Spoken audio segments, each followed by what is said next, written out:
They were stars on Friday nights, and tonight they become immortal. Live from the Herd Center on the campus of Baylor University in Waco, Texas. Dave Campbell's Texas Sports is proud to present the 2026 Texas High School Football Hall of Fame induction ceremony presented by Texas Farm Bureau Insurance. Hello, everybody.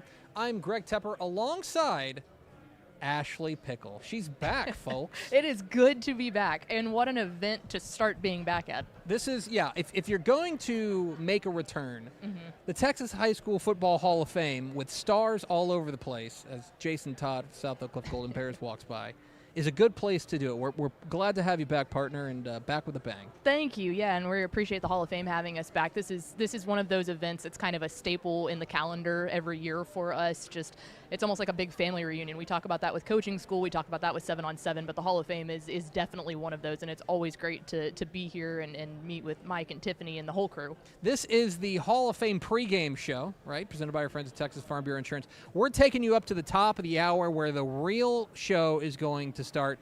The Hall of Fame induction ceremony, we will bring you live wherever you're watching us. And over the course of the next hour, we're going to get you ready for all things Texas High School Football Hall of Fame, looking through all of the awardees, all of the inductees, and all of the stars here. It really is. You look across this banquet hall here at the Herd Center, and it really is a who's who of Texas high school football. Obviously, the Hall of Famers, we're going to talk a lot about them, but also it just feels like the high school football royalty comes out this time of year. It really does, and it's fun because we don't just celebrate those who are going into the Hall of Fame, which is obviously why we're here, but we also get to look back at the previous year's state champions. So, I mean, they're the 12 best of the best that claim the state championships, and now they're here, but we also get to celebrate teams with the Gordon Wood Award, with the Tom Landry Award, coaches that have made a difference, people around the game. The Dave Campbell's contributed to the game going into the Hall of Fame, so it's just a bevy of superstars. We've got big name guests who are going to join us live here on this very program, but first,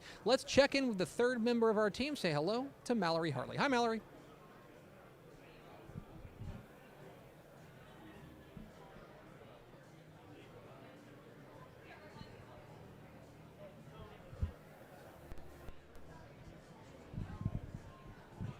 Here we're at year 2. We'll get back with Mallory Hartley here in just one moment as the Herd Center here. This is the second year that they have done it here. They used to do it across the street, if you've never been to Baylor, across the street of the Texas Sports Hall of Fame. Quite frankly, the room was too small, and so they had to move across the street to this beautiful new building, kind of the welcome center here for Baylor University, and it's a huge room. It's starting to fill up here as we near the top of the hour, and then Texas High School Hall of Fame induction ceremony. Yeah, and it's really cool too because they still do the press conference with the inductees back at the Texas Sports Hall of Fame. If you haven't been there, it is just incredible, the memorabilia that they have scattered throughout, really, of high school and college football, and then so much more too. They do their annual Texas Sports Hall of Fame induction. That happens in April. We broadcasted it on Texan Live, but then this one specifically focusing on the high school football front. Yeah, and that's, I think, one of the things that's really interesting is that, I think only in Texas could you have a high school football Hall of Fame induction ceremony that is entirely separate from the Texas Sports Hall of Fame. And so it's a variety of different awardees kind of rolling through Waco. And I know we've mentioned this before, but Dave Campbell,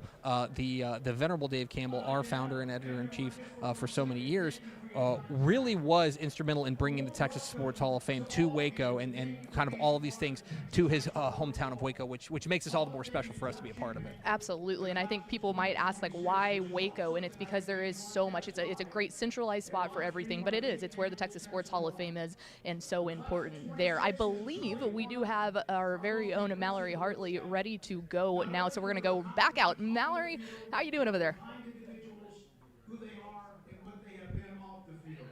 Before we continue, I'd like to encourage you to look at the silent option High School cards. Hall of Fame induction ceremony. As you can see behind me here, everybody's kind of getting settled. They've got some food on the tables here. This Museum and also the Hall of Fame itself.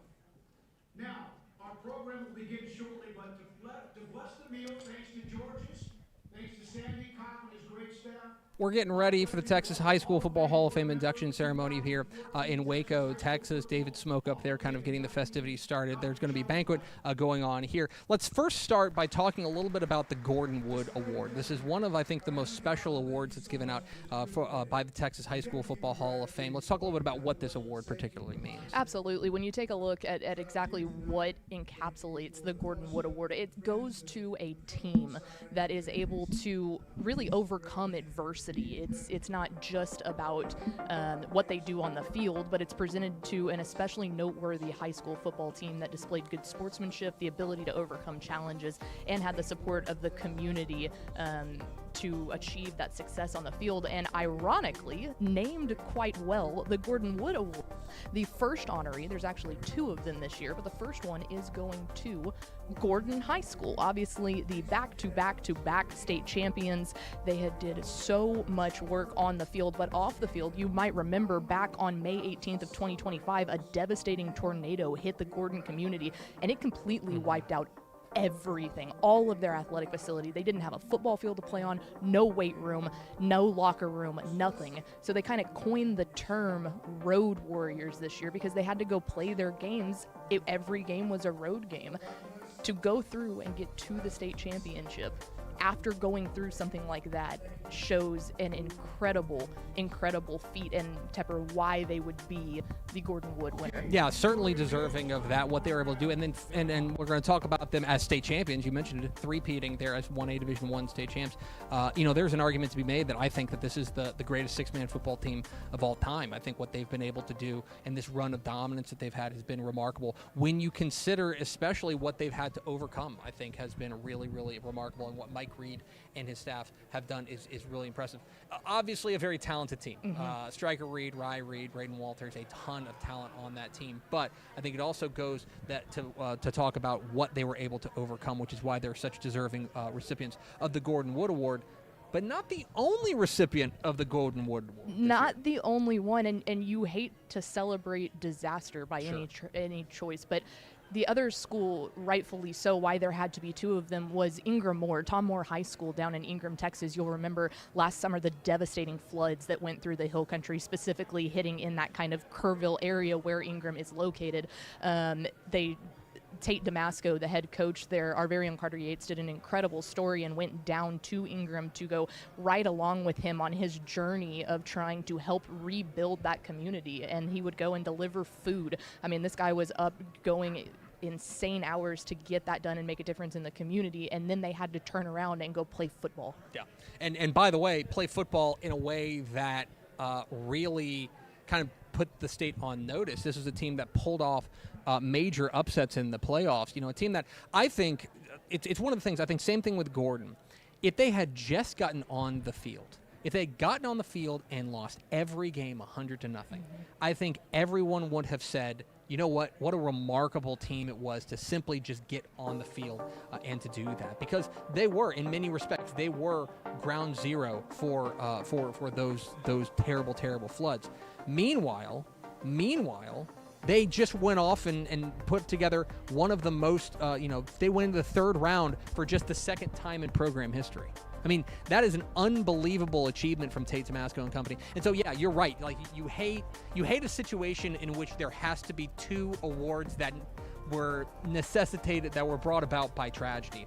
And yet, 100%, you had to give out two Gordon Wood Awards this year. You had to, because of what they were able to do was remarkable. You see Gordon here, their state championship win over Rankin, what they were able to do, awfully remarkable, especially considering, yes, obviously an extremely talented ball club, but also the way that they were able to overcome the adversity they had when their town was in many ways devastated by that weather. And head coach Mike Reed not only here to receive the Gordon Wood Award for Gordon High School, also to be honored as the state champion winning head coach. So two awards coming there. As we go on now from our Gordon Wood Award, we talk about the other award that is presented tonight, and that is the Tom Landry Award. This one presented to coaches for exemplary coaching and everything that they have to do to be in and around the game. And it could not have gone, as you see there, acknowledges outstanding contributions to the game of football by a Texas high school football coach. Through their life, their actions, they serve as positive role models, not only on the field, but off the field as well. And this year's winner of the Tom Landry Award goes to Oscar Allen Wilson. At age 74, he is a coach, an assistant head coach to the Longview Lobos. Yeah, and Coach Wilson, I think it's kind of been well known, the health struggles that the health issues that we've seen from Coach John King. He just stopped by and said a 4-letter word to me earlier, but that means he's feeling better. But, he's back. But in his stead, Oscar Wilson stepped up to be the head coach of the Longview Lobos, and a guy who has been such an integral part of the Longview, not just football program, but the Longview community. And I think that, we talk a lot about how these high school football programs can be reflections, can be part of the community. I think that Longview and Lobo football go together, like they're inseparable. Well, and he goes together inseparably. He's been there for 47 seasons. 47 seasons. He's done everything from being the girls track coach, the powerlifting coach, the running back coach. But he grew up in East Texas. He went to Marshall when segregation was still going on. So he didn't play for Marshall, but he went to the other school there. And he said what he realized is he could create a home for generations of students in these same East Texas towns where he never really felt like he was at home because of segregation. So to bring in and have such an incredible impact on these Longview athletes, that's 3 generations of Longview athletes that he has had an impact on, and just what a way to step up and to get his first head coaching in the interim position win against Marshall, the town that he grew up in. So an incredibly deserving award winner for the Tom Landry Award. It's Oscar Wilson, the recipient of the 2026 Tom Landry Award, here as we count you down to the top of the hour. The Texas High School Football Hall of Fame induction ceremony presented by Texas Farm Bureau Insurance. We will be bringing you wall-to-wall coverage of tonight's ceremony and festivities live here from the Hurt Center in Waco. We so appreciate you spending part of your evening with us. It is a big evening, and the stars are out, so much so that from the big country to Central Texas, we are pleased to be joined now by the head coach of the 4A Division I state champion Stephenville Yellow Jackets, a man who doesn't mind me introducing him that way at all. It's our friend Sterling Dodie. Coach, how are you? Doing great. Thank you guys for having me on. This is not your first rodeo here. You came here after 4 years ago when you guys won the 2021 state championship. I would have to imagine getting this invite is pretty good company whenever you get this call. Oh, yeah, for sure. And what a great job the Hall of Fame does. And we really appreciate them bringing back all the champions from this past season. And, looking at old pictures, and I look a lot better now than I did back in 21 when I was growing that mullet out. So I'm a lot more comfortable tonight. I think reasonable people can disagree on that, but that's okay. That's fine.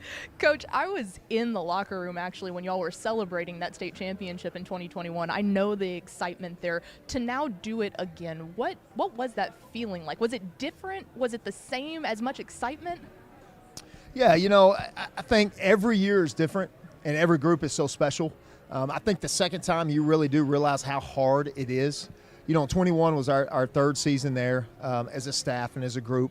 And we just kind of navigated our way through Region 2. Going through Paris on the Argyle, then Melissa, Hershey, and then LBJ. Mm-hmm. What a gauntlet, what a road. And so we're just kind of riding that magic carpet ride all the way to AT&T, and you pull out and you win it. And you think, hey, I kind of got this deal figured out now, Program's right, depth is right, come back, bring a great squad back in 22. I mean, Dave Campbell's magazine picks you number 1. Yeah. Sorry. I don't know That's what's going to happen this summer, but it's our bad. and you go through some things. Things don't go your way, have a few injuries, you're running some really good teams. We lost there in 24 to West Plains, who fell to the eventual state champion the next week in the semifinals in Salina. And then this past season, it really all came together for us, and we were playing great football in all 3 phases. I'm glad you brought up this 25 team because watching you guys, now that you've had time to kind of digest it and sleep on it a little bit, this 25 team, what was it about them that was really special? Because you've had great teams at Stephenville, but it takes a special team to win a title. What was it about this team that was special? I tell you, defensively, it was just we had such great leadership coming back. We had 6 3-year starters, guys that had played a lot of great football, from losing to the state champion in 23 and Anna in the regional finals, all the way coming into this year. So those guys had seen a lot, been through a lot, but it really came down to their leadership. When things weren't right, they were able to fix it and pull us up. And then you partner that with just a talented offense. We got Trot Jordan in there and had a ton of weapons there on the outside, freshman receiver and Caden Monk, great offensive line up front. And but ultimately, you win those championships with defense. So when you look in the championship rounds of the semifinals, you go back to what West Plains had in the regional finals. But those last 3 rounds, you've got to win it there on the defensive side. Colton Dirk, Caleb Taylor, Hudson Butchie, Briar Floyd, and then you saw in the championship game what they were able to accomplish. And it was funny, we were talking beforehand. We went back and looked at your capsule from last year and we realized Trot Jordan wasn't even mentioned because y'all going into the season had a big hole there at quarterback, wondering where is this going to kind of form and go. How did you see him progress throughout the year and what made him that key cog on the offense?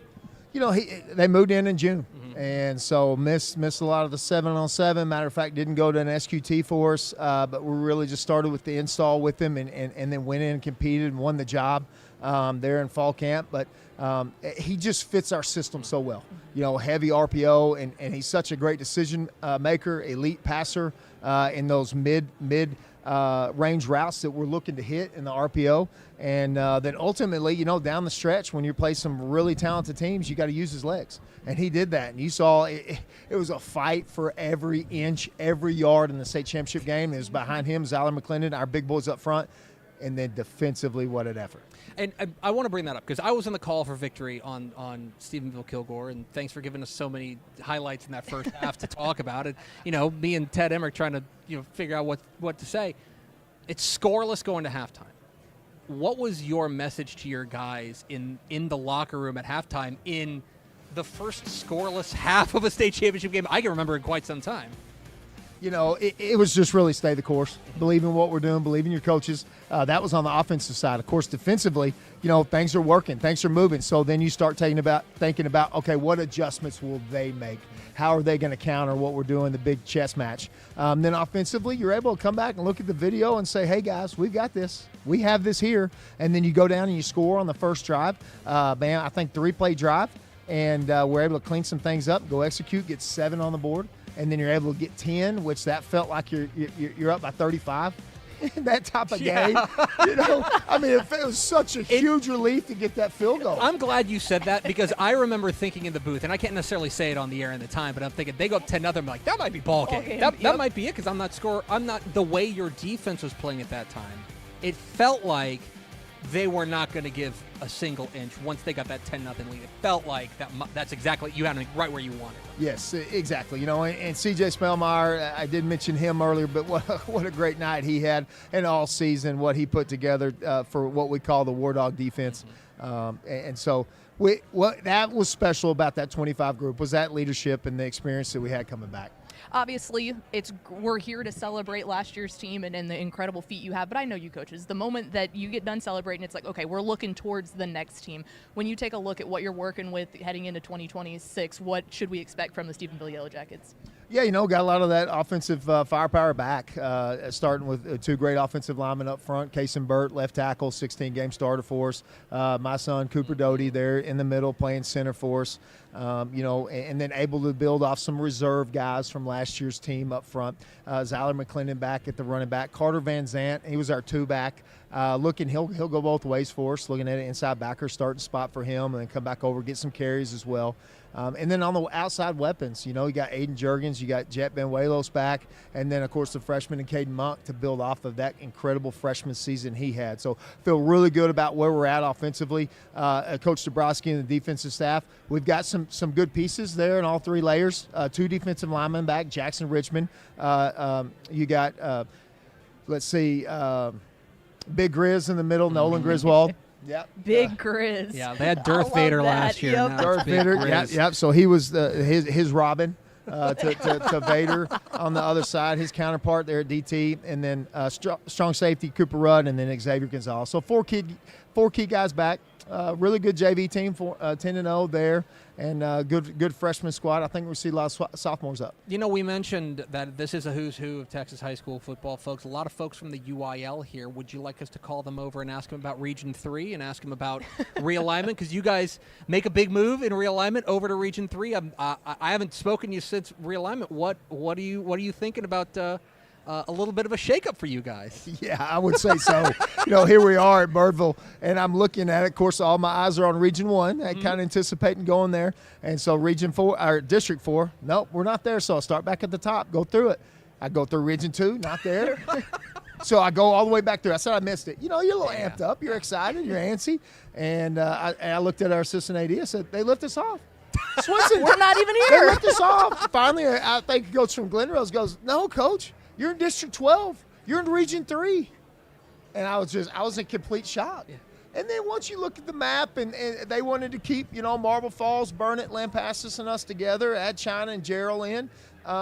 It's the same distance between us and Canyon as it is us and Beaumont. Yeah. A lot more congestion, though. Yeah. No kidding about that. Absolutely true. No kidding.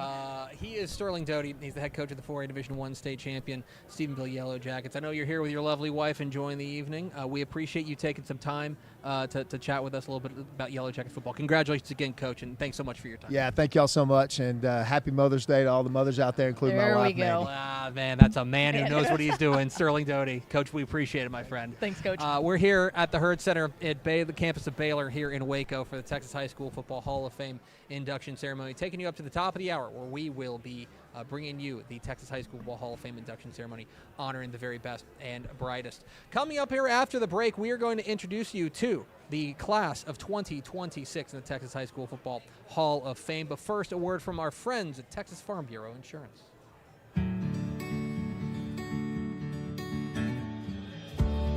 Whatever it is you wrangle, whatever seeds you sow, no matter what you nurture or what you choose to grow, at Texas Farm Bureau Insurance, we're proud to protect all Texans. At the Texas High School Football Hall of Fame induction ceremony here at the Herd Center on the campus of Baylor, Greg Tepper, Ashley Pickle, taking you up to the top of the hour where we will be honoring the Texas High School Football Hall of Fame class of 2026. Before we get to them, let's take a trip down memory lane, because another thing that we talked about, one of the reasons Sterling Dodie is here, not just because he gets delicious dinner. Well, that's a good reason. That's a good reason. But also, he does get to be honored as a state champion. They honor all of the UIL Texas High School Football state champions here. Let's take a look at the 12 state champions that will be honored here tonight, starting with, my producer told me, 1A Division II. Starting smallest to largest. Starting the 1A Division II, back-to-back state champion, Jayton Jaybirds, who go back-to-back with Coach Josh Stanlin's ball club. The Jaybirds bringing it back to Jayton, a remarkable win for them to bring home a state championship. Oh, it was just incredible. And I mean, Ham alone was Bodie Ham. insane. 430 yards, 10 touchdowns rushing, 3 touchdowns passing. That actually broke Ben Crockett's state championship touchdown record with 13.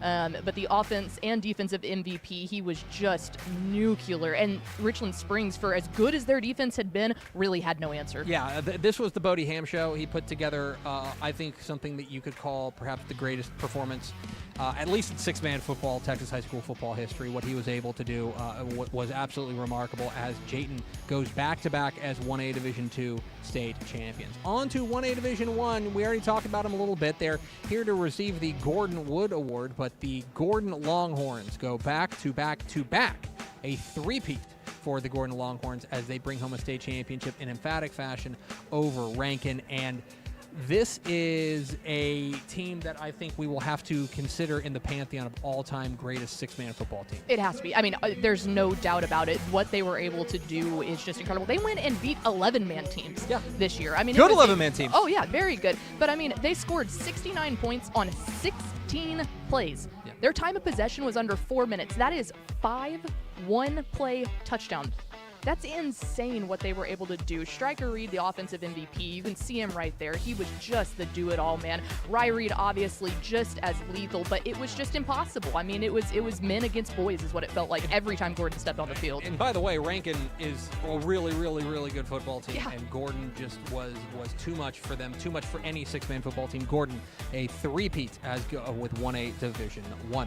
On to 2A Division II, where, speaking of back-to-back, the Munster Hornets go back-to-back with a win over Shiner, and wouldn't you believe it, it was Kaysen Carney and the defense, which has been the storyline for Munster throughout the course of this remarkable run over the last 2 years. Yeah, they held Shiner to 164 yards of total offense. Brody Braggs, the defensive MVP, was an absolute animal. Forced Shiner, I think the big one here was they forced Shiner to throw the ball, and that's not something they were comfortable with. The Comanches are a run-based offense, and Munster just did a great job. That defensive line was incredible, but Kaysen Carney has been the person to wear the cape for this, and I think that it doesn't go unnoticed. Yes, he's a coach's kid, but that's a lot of pressure in a small town, too. You don't want to just step up there and be like, oh, he's getting playing time because he's the coach's kid. No, he was everything for this team. Yeah, here's the other side of it, is that he's a coach's kid, so he understands the game. Like, he was born with a football in his hands. You see another throwback touchdown there as Munster goes back-to-back as 2A Division II state champs.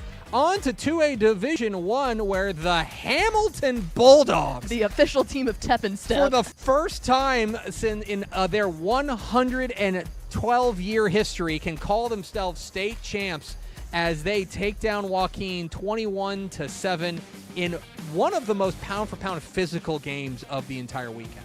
Yeah, it was, I mean, this was a rock fight between these two teams, and we figured it would be, but how about the Hamilton defense able to step up to the plate on defense and go up against a vaunted slot T? I mean, we say it all the time, it's the devil, and they just did such an incredible job of shutting down Joaquin. Yeah, you see the first drive, Joaquin drives down and gets a touchdown. That was all they got, because at that point, Hamilton's defense started bowing up, and by the way, the running game for Hamilton was absolutely outstanding. Halston Hale, who last year had to miss a playoff game because of a lacerated, I think it was lacerated kidney? Yes, it was. He was the offensive MVP, but this was a remarkable coming out party for the Hamilton Bulldogs, the 2A Division I state champs.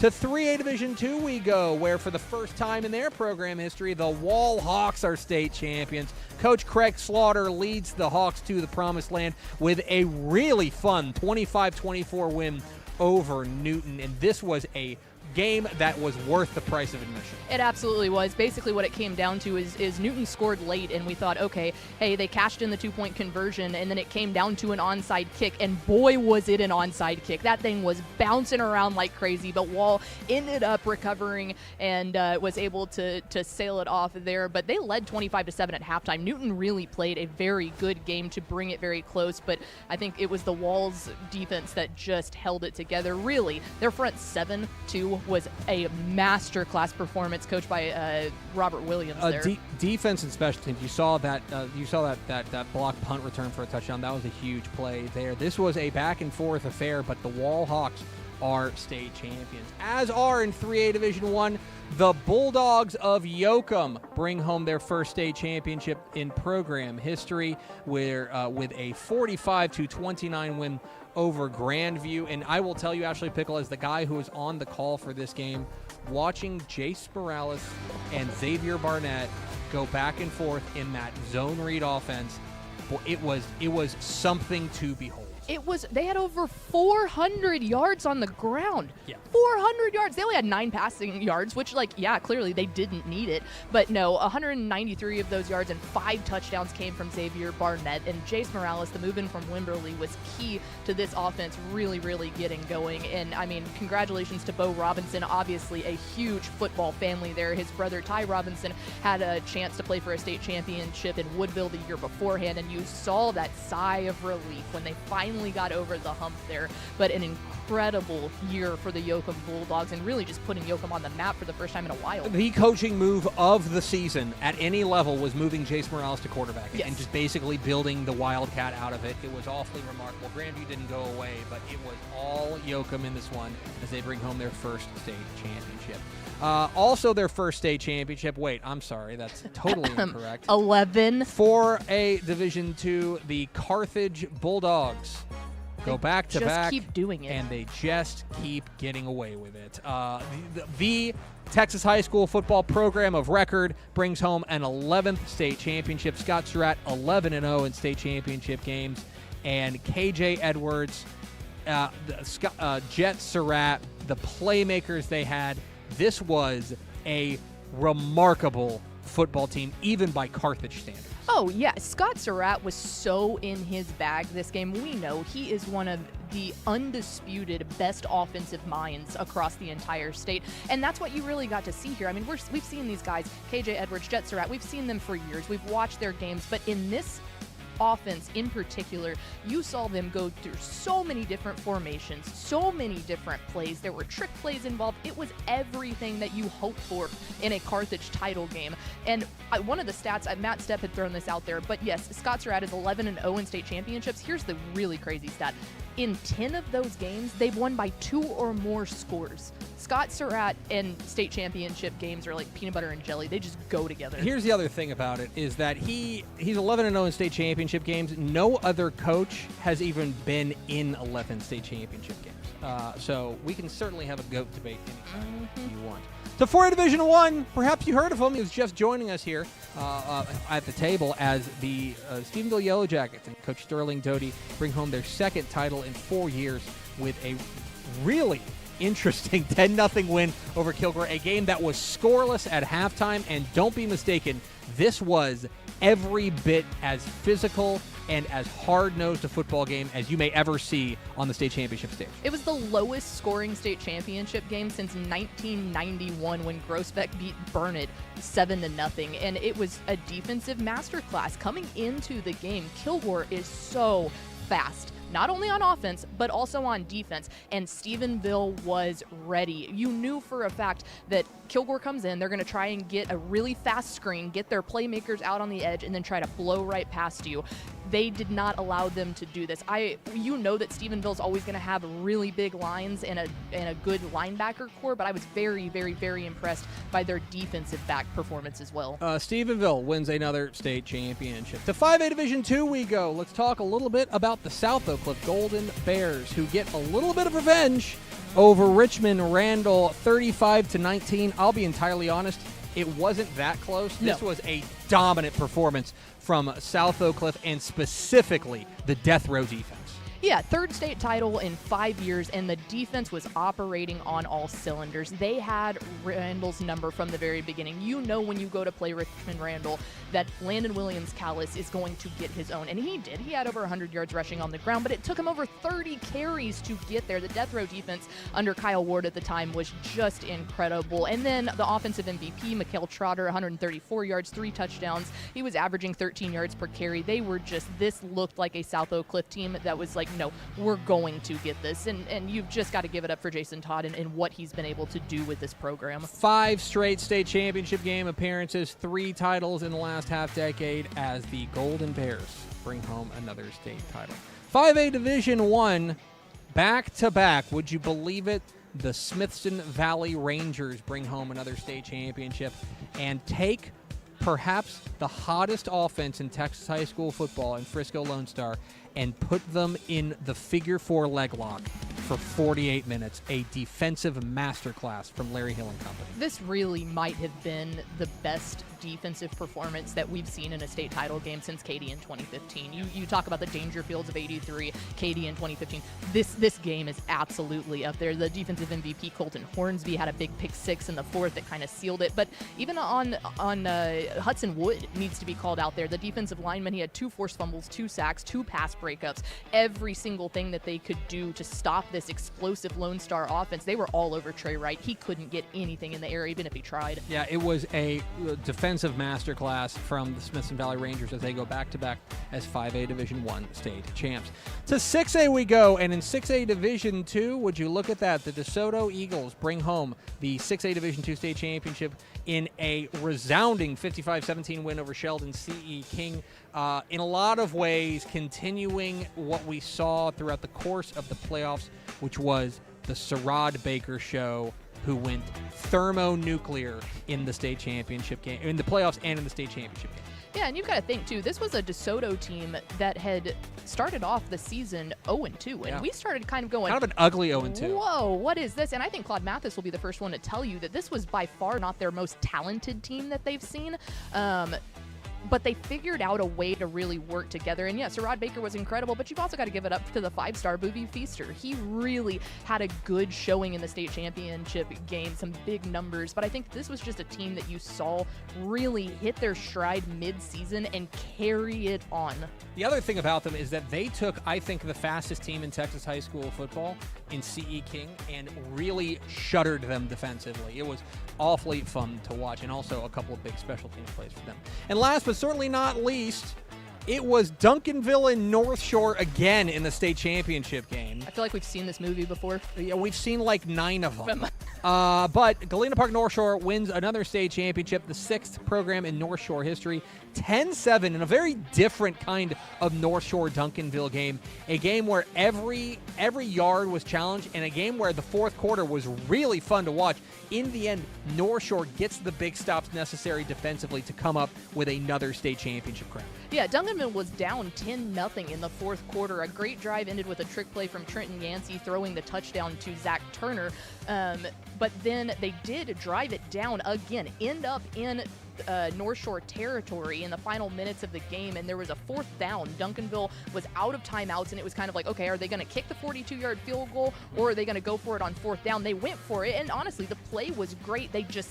The running back that was running the flat there, just you couldn't quite connect on it, and ended up being North Shore. But this one reminded me a lot of kind of that 21 championship game, but instead of the offense doing it, it was the defense. This North Shore defense just played the part the entire game. It was a remarkable win, and North Shore brings home another state championship to the east side. Those are the 2025 UIL Texas High School Football State Champions who will be honored here tonight at the 2026 Texas High School Football Hall of Fame induction ceremony. We're taking you up to the top of the hour where we will be honoring and inducting the class of 2026. And speaking of which, let's talk about the class of 2026, a who's who of Texas high school football legends. And we will start with the honoree from the 1960s and before, going to the Mighty Knights of Kimball High School. Dallas ISD, stand up. Your mom's alma mater. My mom's alma mater. As Dicky Morton is heading into the Texas High School Football Hall of Fame, a Texas football super teamer in 1969 who totaled more than 2,200 yards of total offense and scored 19 touchdowns as a junior, then led the Knights to a 9-1 record. He went on to a remarkable career afterwards as well, especially at Arkansas, where he was one of the best players in Southwest Conference history. There was a great article that came out in the Waco Tribune Herald before this, and it talked about he actually moved to Dallas in like elementary school age, but he was from Bogota, Texas, and it's just nothing but farm. And he said that one time his coach, after his first season there, said, "Son, you got over 1,000 yards rushing," and he goes, "Is that good?" He goes, he didn't care. As long as he had the ball in his hands, that's all that he cared about. He was like, I was just good at running and good at going. And that was really in the peak of some Dallas ISD football back then. I want you to consider this. At Arkansas, he still holds game, season, and career rushing records at Arkansas. Still. One of the greatest running backs in Southwest Conference history, and he got his start as one of the all-time greats in Dallas ISD history. Dicky Morton, the outstanding running back from Kimball High School, will be enshrined in the Texas High School Football Hall of Fame tonight, as will, from the 1970s, we go to Waco Richfield High School to talk about Alfred Anderson, who at Richfield High School was a super dynamic quarterback who accounted for 31 touchdowns as a senior in 1979, earning first-team All-State honors and Super Syntax Player of the year. He then went on to Baylor, but there at Waco Richfield High School. Around here in Central Texas, he is still a name that people have extremely fond memories of. Yeah, and what an honor to get inducted in this town that has meant so much to him from high school all up. Grew up here in Waco, went to Baylor. He said growing up in Waco, a lot of people knew who I was in high school, and a lot of them didn't want me to go to Baylor, but God has a plan for everyone, and that was my plan. Waco is home, and it always will be. It's prepared me to take that next level. What's crazy is he actually started off as an offensive guard in junior high. Then he goes, I was as fast as the running back, so I knew blocking wasn't going to be a problem. And then he transitioned over into running back, but it was actually when Tom Flood took over before his senior year, he goes, oh, absolutely not. You're going over to quarterback for us. And then that's what really boosted his career. He went on to Baylor, where he was an All-Southwest Conference selection, and then he was drafted in the third round of the NFL draft by the Minnesota Vikings, ran for 2,300 yards and 22 touchdowns in 8 seasons with the Minnesota Vikings. But Alfred Anderson will be enshrined in the Texas High School Football Hall of Fame tonight at the top of the hour. We are counting you down to the top of the hour, where we will be enshrining the class of 2026. Let's continue to roll on and talk about the inductee for the 1980s, Edwin Simmons, out of Hawkins High School. A Hawkins Hawk, ran for more than 5,000 yards and 69 touchdowns in his 3 seasons for the Hawks from 1980 to 1982, including a record that still stands in a lot of ways. If you take a look at Texas high school football record books, that 437-yard performance against Troop is one of those legendary performances that still gets whispered about in hushed tones out there in East Texas. Yeah, and like we mentioned with the previous inductee, Alfred Anderson, who didn't even really know that he had a potential to make a full career out of football until he was 17. Edwin Simmons says, that was not the case for me. He used to grow up with his brothers and his cousins out there playing football, and he goes, I realized pretty quickly I was pretty fast. I could go, and it makes sense. He came from a track athlete family, so his mom was a track athlete at Prairie View A&M. There was a funny story that his older brother was in 8th grade, and he challenged his mom to a race, and Mama went out there and beat him. And he goes, so that was my goal from then. I just needed to be faster than my mom, and I think he accomplished that pretty well. Edwin Simmons went on to the University of Texas. He declined Fred Akers' suggestion to redshirt in 1983. One of the all-time greats in East Texas, being enshrined in the Texas High School Football Hall of Fame tonight, and earlier caught up with our Mallory Hartley. Mallory Hartley, Dave Campbell's Texas Football, down here in Waco for the class of 2026 Texas High School Football Hall of Fame induction ceremony. Standing here representing the 1980s, it's Mr. Edwin Simmons out of Hawkins High School. Obviously, you and I both know how big Texas high school football is in the state of Texas, how big high school college football is. So when you got the call that you were being inducted into the 2026 Texas High School Football Hall of Fame class, what was that like? What was that moment like for you? I thought it was a prank. That's the best reaction, the best I can ask for. I just, because one of the way I initially found out about what was going on was one of my middle daughter's classmates is a coach down in Katy, and he called my daughter, wanted to know if she could get in touch with me to let me know what was going on, and she called, and I said, you need to stop playing, and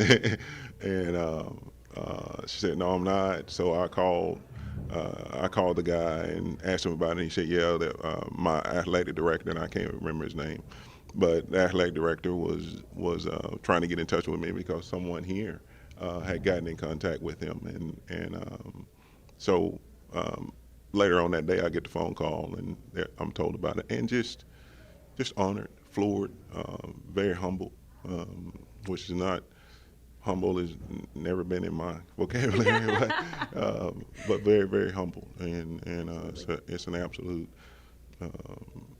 honor to be part of this class. Absolutely. Well, one of the things that stuck out to me about when I was, doing my research over this class, and especially about you, is that you've been interested in the game of football from a very, very early age. So kind of walk me through your football journey, and what initially got you interested in the sport in the first place.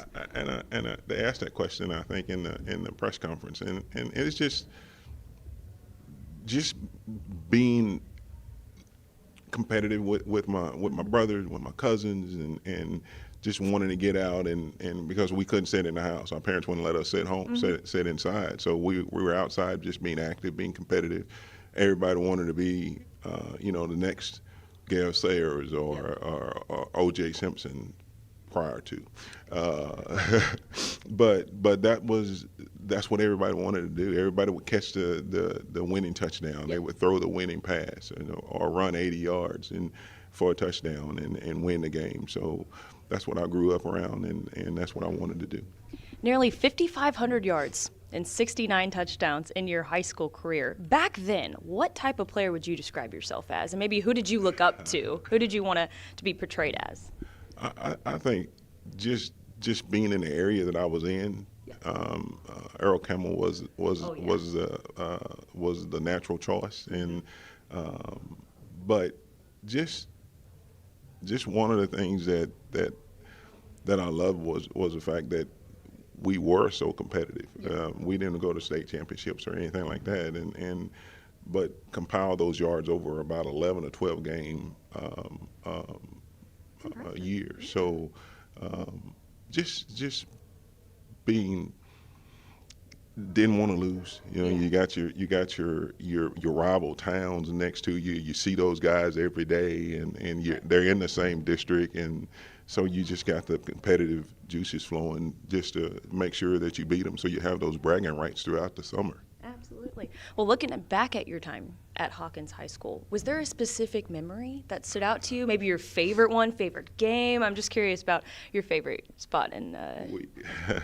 We played a town called Troop, Texas. Oh yeah, very and I had told my coach that day that really wasn't feeling it. I mean, it was just something about that day that I don't know, I just didn't feel the competitive juices flowing.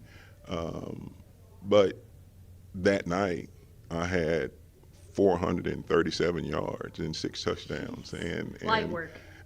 So my coach came and said, I don't know how you feel, but I want you feeling that way from now on. So, but it was great. But the crazy thing is we only won by 6. So it just gets, which goes back to the importance of it being a team sport, regardless of what I do, or I'm not doing it by myself. And there's other people out there working just as hard as I am to be successful. Well, Edwin, finally, obviously Hawkins a 2A Division I program right now, considering it small school, small town football, right? But it's so much more than that. The bright lights, the big community. What does it mean to you to be able to represent the community of Hawkins? It means everything. I mean, I was the first kindergarten class in Hawkins ever, wow. and so my roots are run deep in Hawkins, and to be able to represent them in this moment is absolutely everything to me. That's amazing. Well, Edwin, congratulations on being inducted into the Texas High School Football Hall of Fame, and thanks so much for the time. Thank you very much. Edwin Simmons, the Hawkins Hawks going in the Texas High School Football Hall of Fame. We appreciate him spending some time with us. Also going in the Texas High School Football Hall of Fame tonight from the 1990s, let's talk about the pride of Southlake Carroll High School. Before dodgeball, there was Dane Johnson, who was one of the all-time greats in Southlake Carroll history, a guy who was a key player on their 3A state champions back in 1992 and 1993 under Coach Bob Ledbetter, and a guy who was a true two-way star. It's weird to think about Southlake Carroll as a 3A program, but they were once a pretty small town, and Dane Johnson was big doings in a small town. Yeah, when they said that their toughest test really most of the time was getting through Burnett, that one really hit me as a girl who grew up in Llano, Texas. But no, it's funny because you talk about how just impactful he was specifically at the quarterback position, and you look at his numbers, and they're impressive. During his junior season, he had just over 1,100 yards, and it's like, okay, that's good. But you're like, for being this good, it seems like there should be more, but they said they had an offensive coordinator named Steve Lineweaver at the time that told them that the only yards that they got were after contact. He said if we ran for an 80-yard touchdown and we weren't touched, those were going to the offensive line because all they did is run. So, I mean, you know, the stats were could have been a little bit more inflated there, but just an incredible signal caller there for the Carroll Dragons. Yeah, an all-time great, and to kind of put a fine point on just how much Texas high school football has changed since then. They won the 1992 state championship over Cold Spring Oakhurst, and they won the 1993 state championship over Cuero. So things have changed a little bit, but Dane Johnson, now the head coach at Flower Mound Coram Deo, is going to the Texas High School Football Hall of Fame, caught up with Mallory Hartley. Mallory Hartley, Dave Campbell's Texas Football, down here in Waco for the Class of 2026 Texas High School Football Hall of Fame induction ceremony. Standing here with me, representing the 1990s, it's Mr. Dane Johnson out of Southlake Carroll High School. Before we get into it, I was doing my research about you, right? All right. And I saw that your nickname is the Great Dane, which is so fitting. Where did that come from? I love it. It was, we were going on one of our games, right? We're leaving, and everybody's got the signs out in the street, and we're getting ready to play the Bulldogs. Okay. And so I don't know what parent came up with it, but they just put it out there. You might be the Bulldogs, but we got a Great Dane. And it just took off from that, yeah. So that's kind of, I don't know who did it. I don't know who put it out there.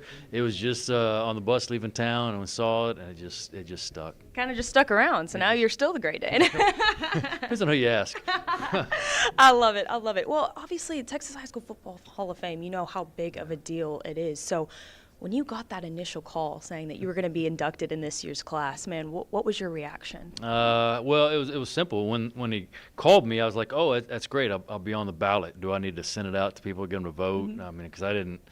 And he was like, no, you're in. And I was like, wait. Inducted. I was like, what? I'm in. He's like, yeah, you're in. And so it was surreal. I was just I was blown away. I never thought of myself, you know, as the best player out there on the team. Never thought of myself especially when I was a Hall of Famer.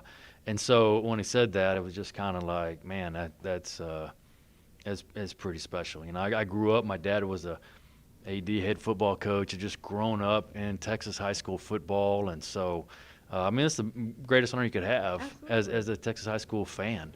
Right. And so I was blown away. I couldn't believe it. I still can't. You know, I just sit there and think, man, how in the world did I end up here in front of these guys? So Absolutely. Who knows? But I'm glad someone thought I was worthy. Not sure I do, but at least someone did. Well, you know what? Dave Campbell's Texas Football. That's our MO, right? That's Texas right. high school football. You know, well, let's throw it back to the reason why you were inducted, your Southlake Carroll days. 1992 and 1993, you guys went back-to-back in state championship games. What was that moment like? I mean, being a part of history out in Southlake Carroll. Yeah, it was special. It was real special. It was a magical time. I think it was a perfect time for Texas high school football, right? It wasn't too big yet like it is now. There wasn't a whole bunch of social media presence around it, just a little bit. And we just kind of happened to be at the top at the right time because we were a small little school at the time, but everybody knew about us. It came like we kept showing up here and kept showing up there, and good things were happening. It was just a magical moment. Just at the right time. Right. You know, it's just almost like the perfect storm, right? We just caught it right there. I remember after I got inducted, I called my coaches and told them they're all saying the same thing because 3 of my coaches I think are in here. Yeah. You know, and so I was like, they were like, Dane, and they won other state championships other places, but they were like, that was just a special time. It was just everything fit just right. Dave Campbell was just getting going. Yeah. Craig Way was just getting going. Absolutely. Texas high school football was just really starting. Just football was getting more famous, I think, altogether. Right. And so it was great. I mean, I was just lucky just to be there at that time. Well, and it's crazy to think back to that day that Southlake Carroll was in Class 3A. Yeah. Because now they're the biggest in Class 6A, but back then they were 3A. There's one thing I wanted to ask you about that I thought. Dane Johnson, the Texas High School Football Hall of Famer, going in the Texas High School Football Hall of Fame tonight. I want to make sure we honor, as they're getting started here, we want to kick it to them because that's what you're all here for. We want to make sure we mention that there's two recipients of the Eddie Joseph Texas High School Football Hall of Fame coach.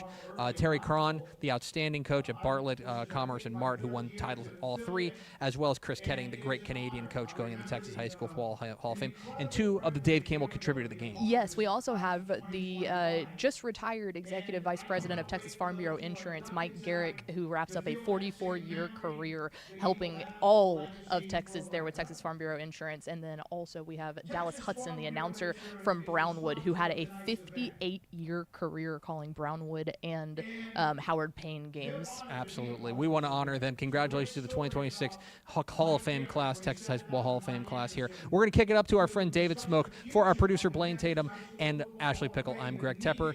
Enjoy the Texas High School Hall of Fame induction ceremony.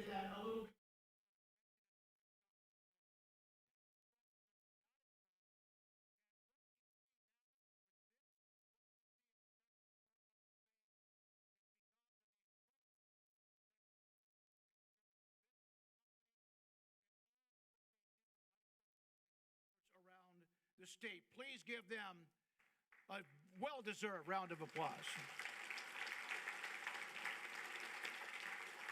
They have been serving the needs of Texas families for more than 50 years, proudly support you, your family, and the community involvement in many programs, building its companies of principles of hard work, just like those being honored tonight, dedication, loyalty, integrity.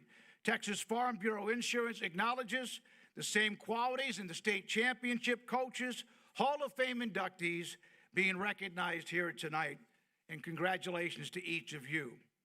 Also, welcome this broadcast on streaming on Texan Live again this year because of what Texan Live and Dave Campbell's Texas Football Magazine and that incredible company does with high school sports. Now for a very special award, honoring one of the greatest high school football coaches of all time.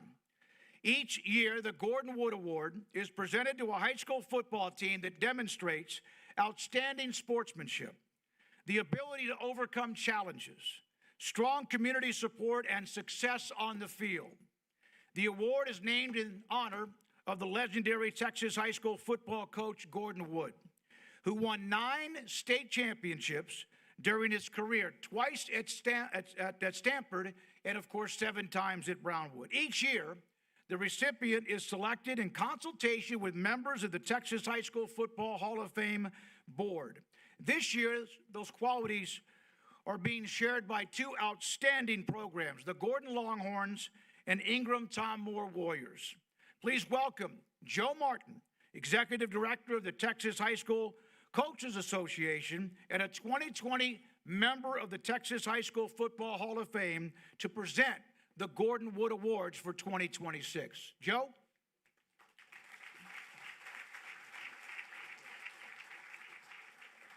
Thank you, David. And thank you.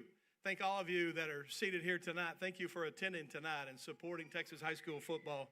You know, we're very blessed in this state to play, to coach, and to watch football in this state. It's unique, it's different, it's the best in the country, and we appreciate your support tonight and in the fall as well. It's truly an honor and a privilege to present the Gordon Woods Awards tonight to 2 schools. Coach Wood was one of my coaching heroes. He became a mentor of mine to a certain degree and got to know him a little bit, so it's exciting for me to be able to present this. And Underwoods is the sponsor of this award, and Underwoods is just as famous and as just a legacy just like Coach Wood in Brownwood. So we have the opportunity to sit at the table with the Underwood family and appreciate what y'all do, what you've done in Brownwood, but what you do for this award and for Texas high school football. The Gordon Longhorn football program has long stood as a symbol of pride, perseverance, and excellence in Texas six-man football. Their storied tradition built on discipline, toughness, community sport, as the Longhorns have established themselves as a premier program in this state. Longhorn football includes 5 state championships, highlighted by 3-peat, 23, 24, and 25. And that really cemented their program in place of Texas high school football history and lore. Winning 3 in a row requires consistency, leadership, mental toughness, a relentless to standard of excellence. The Longhorns demonstrated all those qualities during that historic run. Yet perhaps the most defining chapter of the Gordon football program and that story is not just about championships, but about resilience. May 18, 2025, devastating tornado struck the Gordon community, bringing widespread destruction, unimaginable challenges. Amongst this destruction was a total loss of their athletic facilities. Lost their locker room, lost their home field, lost the weight room.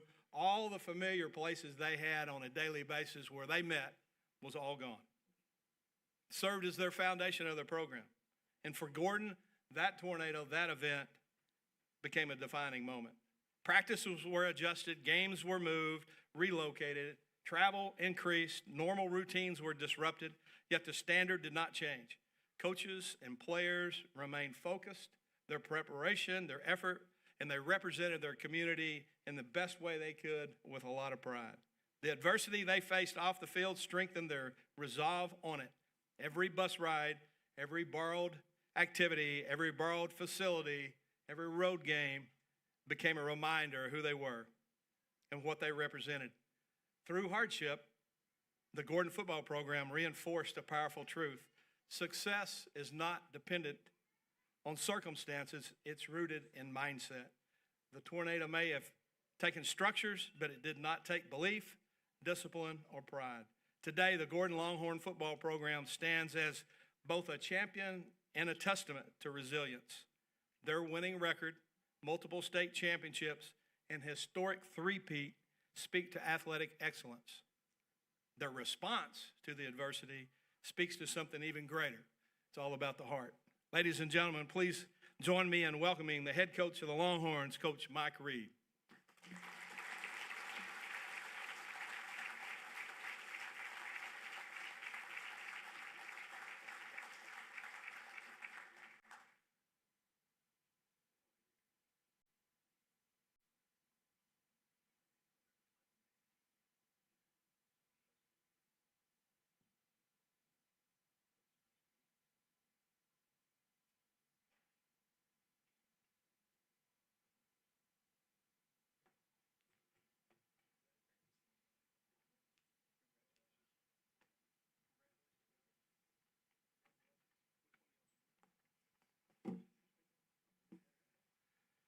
I feel very connected to this award. Coach Wood and I both started our career in West Texas, rural America, home of Wes Kitley and Art Browse. And as we were progressing through in 2012, in this very same Hall of Fame induction, some guy by the name of G.A. Moore was being inducted and given a speech. And he said before he started his major winnings and things like that, he traveled to Brownwood to talk to Coach Wood, to study him and to see what they were doing to be so successful. And during that time, he went to one of his practices, and he's walking around the practice, and he's looking at all the drills and the players doing these drills and going through part of practice. And about an hour and a half goes by, and he doesn't see anything new. He doesn't see anything revolutionary. It's actually just a practice. And as he's walking with Coach Wood and as he's passing by him, he says, Coach, I mean, this looks like every practice I have myself. And, you know, without skipping a beat and without even changing his tone or pace or anything, he says, you need to look closer. You need to look at the details within the drill and the effort within the drill. Coach Wood passed that on to G.A. Moore, who little did he know in 2012 I would be sitting in the audience much like you, who he passed that torch on to me.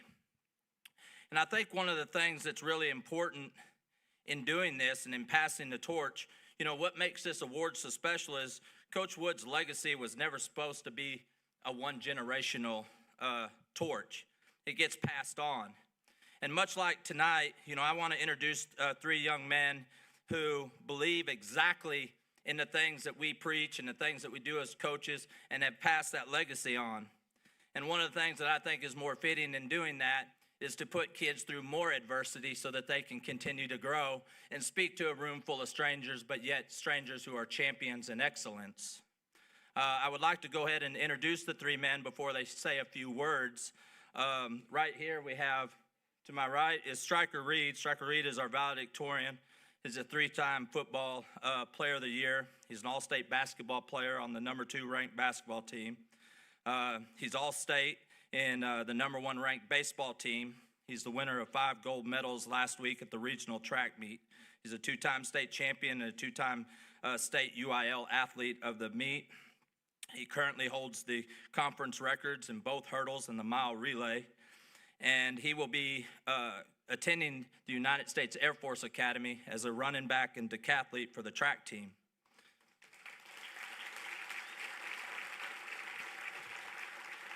Beside him is Rye Reed, no relation, is a salutatorian. He's Player of the Year in football and three-time Offensive Player of the Year. He's All-State in basketball for the #2 ranked basketball team. He's a two-time state track champion and the current record holder in the 100-meter and at the state UIL meet. Last week, he won 4 gold medals and will be heading to the state meet next week. He will be attending West Point as a dual sport running back and track. Rye Reed. Hudson Campbell is a junior, and he is an all-region defensive football player on the 3-time state championship team, and he'll be entering his senior year with a record of 44-0. He's a varsity basketball player on the #2 ranked team, and he's currently the starting second baseman on the #1 ranked baseball team. I've asked them to speak a few words in honor of Coach Wood. Thank you. Hello, everybody. I'm Striker Reed. I never knew Coach Wood, but I've heard a lot about his stories, and I've done a lot of research over him. And one thing about his life that stood out to me was his dedication. His dedication to football, his dedication to players, and dedication to making everyone around him the best he could be. Whether it was driving 5 hours every day to watch Bill Parcells linebackers practice at Texas Tech or serving in the Navy, he wasn't only making himself better, but also everybody else around him. To me, dedication means staying committed even when the process is difficult, and Coach Wood showed that every day of his career. He spent years building programs based on hard work, preparation, and teamwork. He not only expected his players to give full effort, but he also gave full effort himself. I would be honored if I could carry even a little bit of that dedication in my life. I want to be dedicated to the process of not just self-improvement, but improving everybody else around me just through my actions.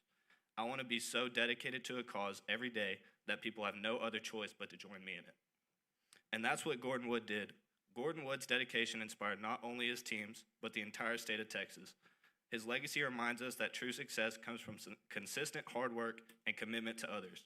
That's what makes a real winner, and that's what makes a real lasting legacy like Gordon Wood did. Thank you.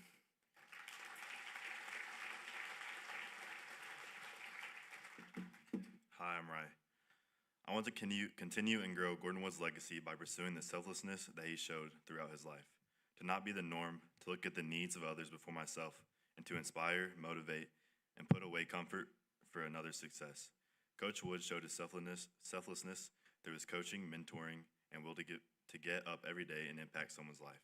He did one of the most selfless things you can do by serving in the Navy during World War II, putting his life in harm's way so that we can all sit here today in freedom.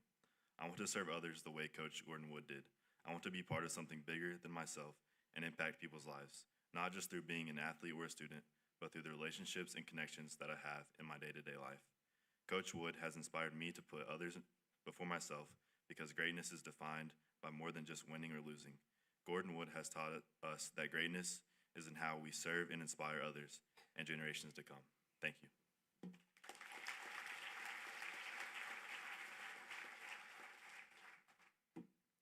Hi, my name is Hudson Campbell. When I think about how Gordon Wood has inspired our team, one word stands out to me: leadership.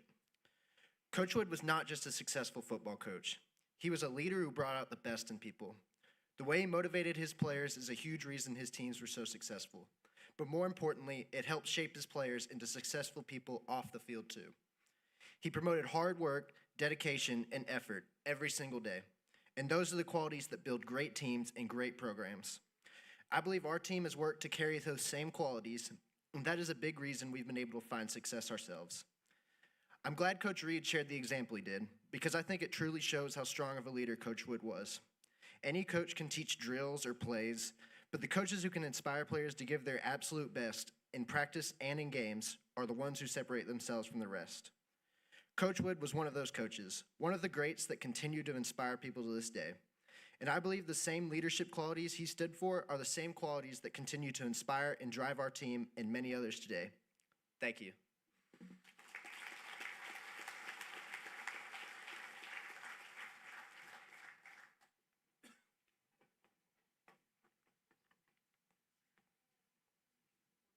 there's a reason those guys are 44-0 and have an outstanding program. Great leadership, great kids. Congratulations. Our second Gordon Wood Award is Ingram Tom Moore High School. In the early hours of July 4th, 2025, catastrophic floodwaters tore through Hunt and Ingram, Texas, devastating homes, camps, small businesses all along the Guadalupe River.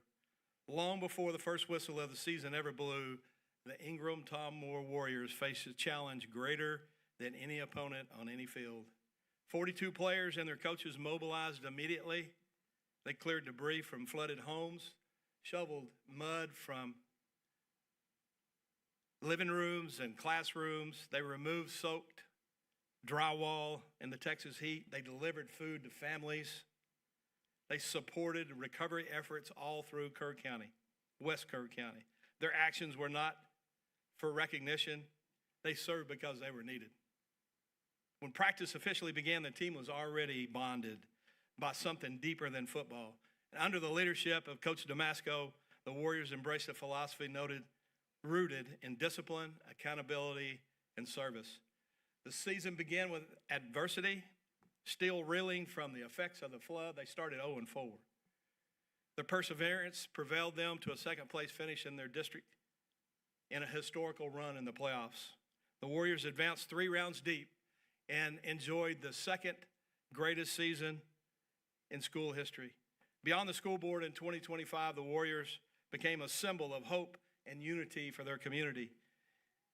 In the midst of personal tragedy, collective hardship, the Warriors stood shoulder to shoulder, demonstrating compassion, loyalty, and brotherhood. Their unity strengthened not only their performances on the field, but also the spirit of West Kerr County. The Gordon Wood Award honors teams that embody the highest ideals of Texas high school football: sportsmanship, perseverance, community support, and success. The 2025 Ingram Tom Moore Warriors did exactly that. They overcame adversity with resilience. They served their community with humility. They competed with integrity. They inspired a region with pride. And in doing so, they transformed a remarkable season into something far, far greater than football. An enduring legacy worthy of the Gordon Wood Award. Please welcome Coach Tate Damasco, Tom Moore High School.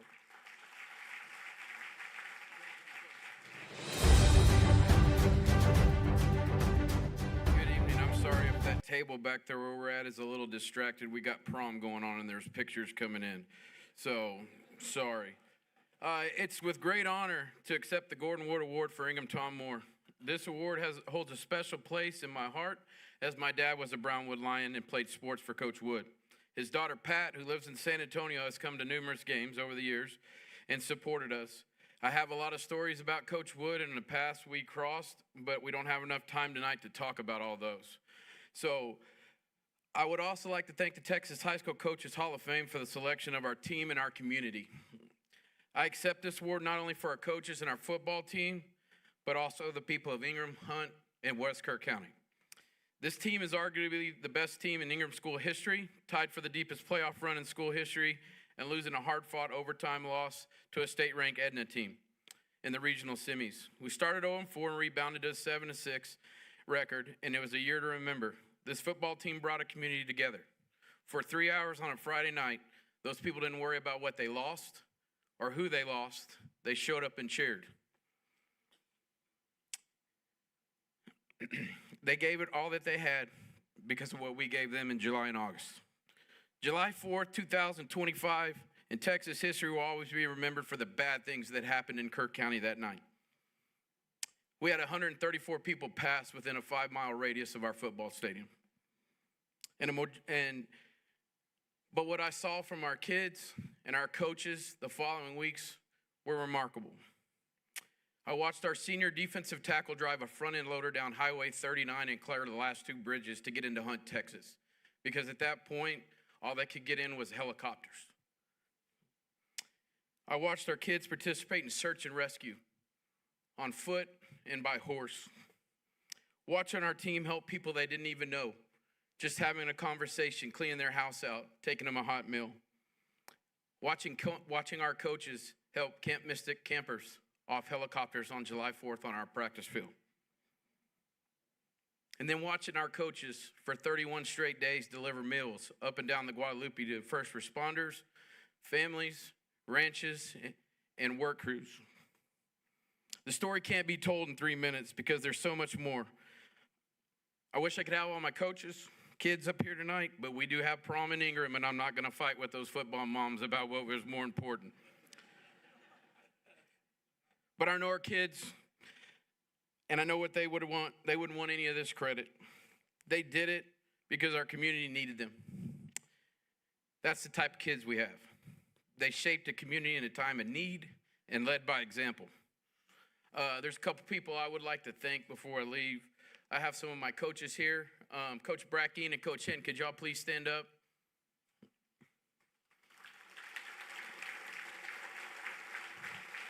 Those two guys took what we had on our meal runs. It's called Hard Rock Camp, 38 miles round trip. Served breakfast, lunch, and dinner through July and August, even after we started practice, to anybody that needed it. So thank you guys, I really appreciate it. Our new superintendent, Dr. Turner's here tonight. We're really excited about him. He's been here for 4 months, but thank you for being here tonight. I'd also like to thank Coach Joe Martin from TXHSFB. There wasn't a week within 2 days that would go by that there wasn't a text or a phone call, what do you need? He showed up, and I wouldn't expect what he did for us and the leadership you showed for us and the way you helped some of our families that needed it. I appreciate it very much. And the last person I'd like to thank is Carter Yates. I was very intentional about who I let in and saw what was going on.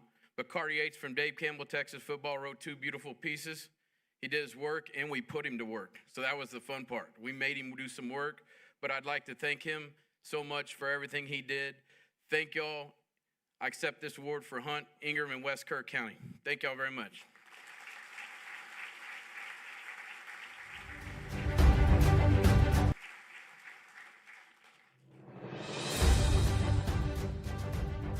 Mentioning what Joe Martin did during all of that is the amazing fraternity of the Texas High School Football Coaches Association, which is truly statewide from border to border, and not a surprise that, Joe, you did that. The next presentation is the Tom Landry Award, given annually to a Texas high school coach who has made outstanding contributions to the game of football, whose life and actions have had a positive influence on athletes, athletics, and who is a credit to the coaching profession. This award, presented by the Texas High School Coaches Association in memory of the great Tom Landry and his legacy on and off the field. Once again, please welcome Joe Martin to present the Tom Landry Award.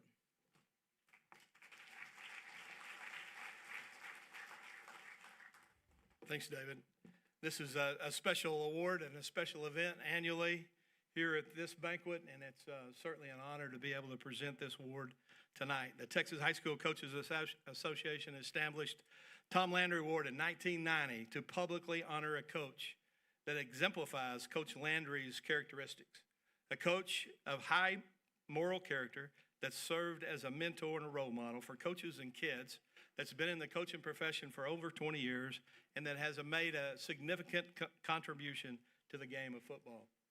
The 8 THSCA regions select their finalists at our regional meeting in February, and then our board members select the winner in our spring board meeting.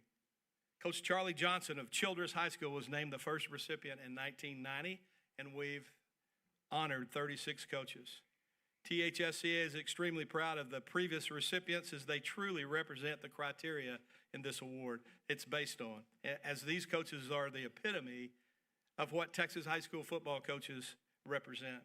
I believe Coach Landry would be very proud to have these 36 coaches represent his name and his honor and legacy through this award. Coach Oscar Wilson, Longview High School, is a perfect fit for this award. He represents this award just as the previous recipients have. When you look at the list of previous award winners, it's obvious that they have several common traits. Coach Wilson joins that group tonight as he has all the same traits and qualities. Oscar's been coaching only for 52 years, and I believe either 47 or 48 in Longview. Coach Wilson is a very unique coaching career and legacy. He's coached in East Texas. Started at Pittsburgh, went to Marshall, then to Hallsville, and then Longview. Started in Longview at Forest Park Middle School in 1978. Moved to Longview High School and coached running backs and head girls track in the 80s. 2004, Coach John King becomes the head coach, and he names him the assistant head coach. Oscar served in 2025 as the interim head coach due to Coach King's medical absence for about 3 weeks. Coach Wilson's impact on Longview ISD and the community of Longview is second to none. He's really the only third assistant coach to ever win this award. Texas High School Coaches Association, our coaching profession, and the Texas High School football are better today because Coach Oscar Wilson has been involved with all three for over 50 years. Please join me in congratulating the 2026 Tom Landry Award winner from Longview High School, Coach Oscar Wilson.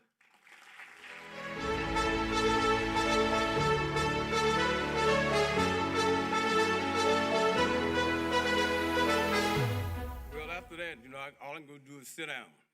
But I'm not going to do that. I got 3 words for you. God first in all things. He's the author and finisher of all good and perfect things. Everything comes from him. Next, on table 32, I have my family.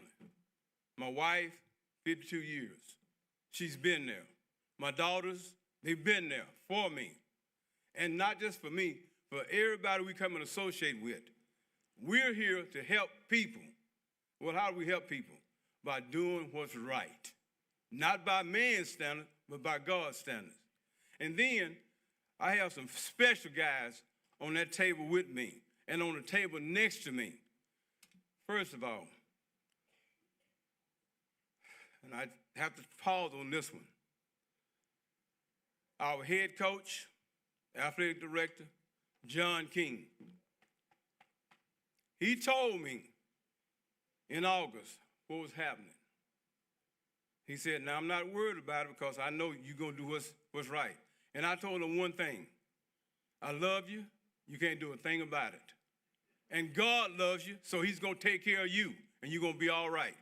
No matter what you go through, you're going to be all right. Johnny Hamilton, I love you also. He's assistant athletic director.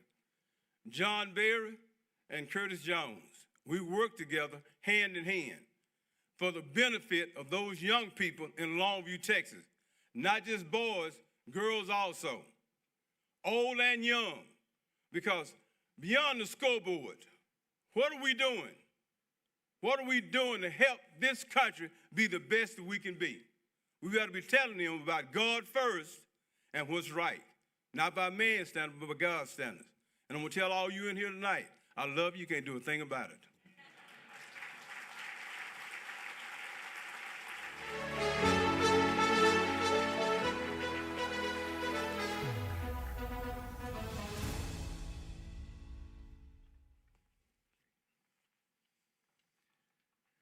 I remember meeting, if you don't mind me adding a little bit, Oscar Wilson. I moved to Longview, Texas in 1984. Doug Cox was the head coach. Then it was Robert Biro. And then it was, and we missed him so much, Pat Collins. And then, of course, a great friend of mine and John King. Got to know Oscar back then. And if you've never been to a game on a Friday night in Longview, Texas, there's not a more beautiful view, in my opinion, of what you see from Lobo Stadium, even with the fans barking like rabid dogs. I used to do many a broadcasts, and man, that place is something else. And John, Coach King, it's great to see you and your staff here as well. Now we'd like to present the Hall of Fame watches to state championship coaches. Time for the annual presentation. Helping with presenting the awards tonight, or the watches tonight, the High School Coaches Association Board and UIL directors. State championship watches are provided by Justin's, celebrating moments that matter. And now will the coaches of the state championship teams please come forward and receive your watches? We'll have them here up here. Okay, thank you, Kevin. While the coaches make their way up to the front, please take a moment. I've mentioned this a couple of different times. There's a white, or more than one, there's multiple white cards on your tables for the autographed footballs that we will auction off based on your card. So put your name down, the information down, and then also your contribution to try to win one of the autographed footballs. As I announce the names, we come across? Okay. You come across the stage as I announce your names. 15-0, Class 1A, Division II, Jayton Josh Steneland.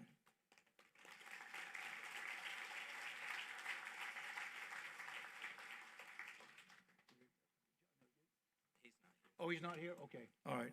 Well, Mike, you get a lot of pub tonight, and you deserve it. Class 1A, Division I, 14-0. We heard about their story with Gordon and a great friend of mine, and Mike Reed.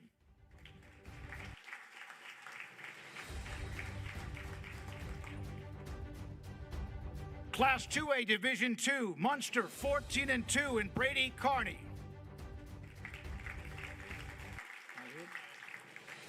Class 2A, Division I, Hamilton, 14-2, Ryan Marwitz.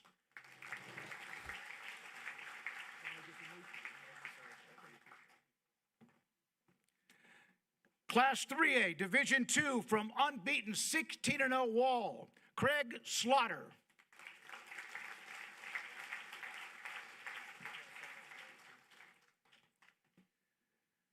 Class 3A, Division I, Yoakum, 14-2, Bo Robinson.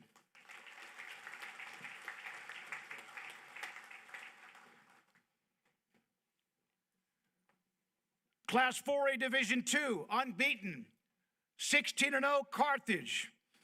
Offensive coordinator Clint Ensley.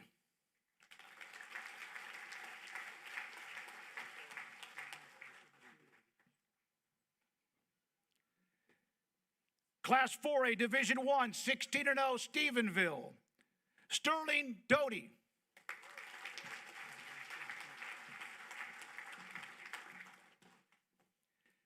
(15-1), Class 5A, Division II, South Oak Cliff out of Dallas, and Jason Todd.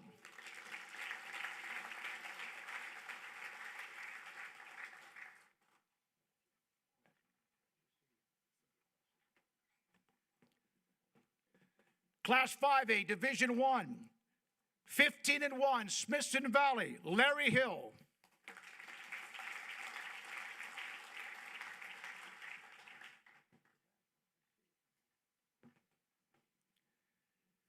Class 6A, Division II, 13-3. And I got to watch them in a playoff game in Waco, and they were a juggernaut. Claude Mathis.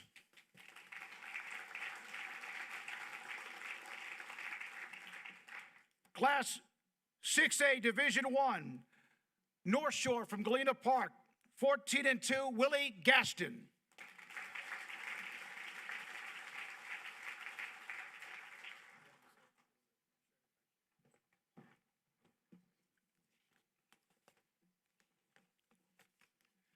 I would like for the former inductees who are here tonight recognize some very special guests. I'll read the names, and as I do, please stand up. Please hold your applause until the names have been read. And when I call your name, please stand and remain standing until everybody stares at you for a few minutes. Mike Anderson, who without him, this is not going to happen from year to year. Mike Anderson. Dr. Charles Breithaupt. Joe Martin, Quan Cosby, Newt Hassan, Pat Thomas, Shay Walker, and Tracy Saul. Also, a number of other special guests tonight, including representatives of the University Interscholastic League, Executive Director Dr. Jamie Harrison, and Athletic Director Ray Cepeda, and Joe Martin, Executive Director. Please give them a round of applause.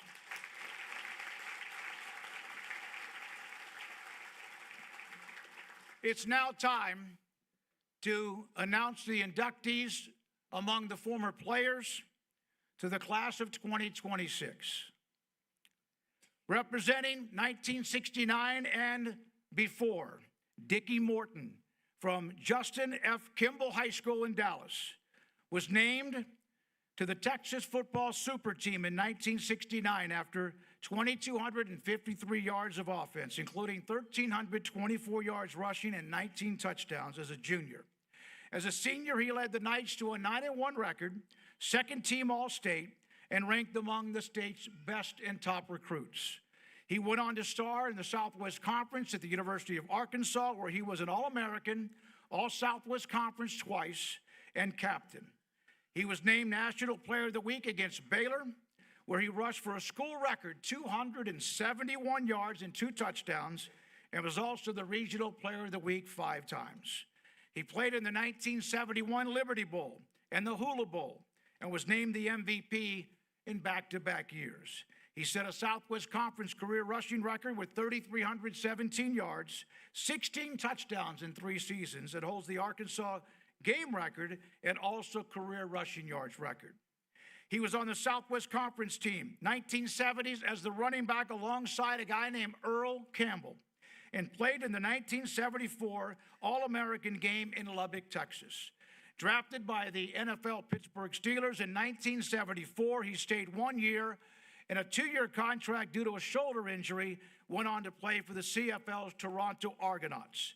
Now, please join me in welcoming Dicky Morton as he takes his place among the class of 2026 in the Texas High School Football Hall of Fame.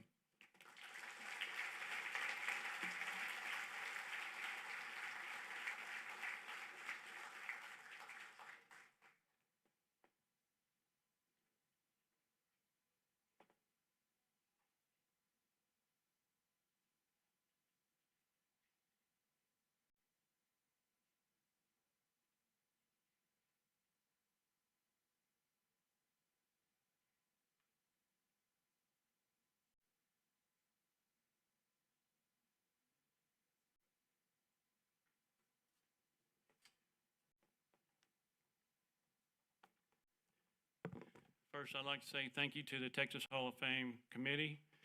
It's a great honor to be here among all these great athletes, be inducted. I feel like I'm the lesser of all of them, but hey, I'm just proud to be here. I didn't start out in a big town of Dallas. I started out in the town of Red River County, Texas, 1,700 people. I moved to Dallas in I think it's 5th grade. And I used to think in Pagoda, Texas, the end zone equipment house is where the teams went in for halftime, went in for hamburgers. But I found out that wasn't true. But anyway, I wanted to thank all the teammates I played with. This is part of their award too. It was a team effort. I played, I guess, from the 6th grade on to my senior year with the same people. And they're part of this award too. And my family's here, my wife of 52 years, my grandchildren are here, and my fullback's brother's here, Wayne Cotnovic. He's Gary Cotnovic. He passed on, but he's still in my heart. But God gave me this opportunity. It's all here for His glory, and I appreciate it. Thank you.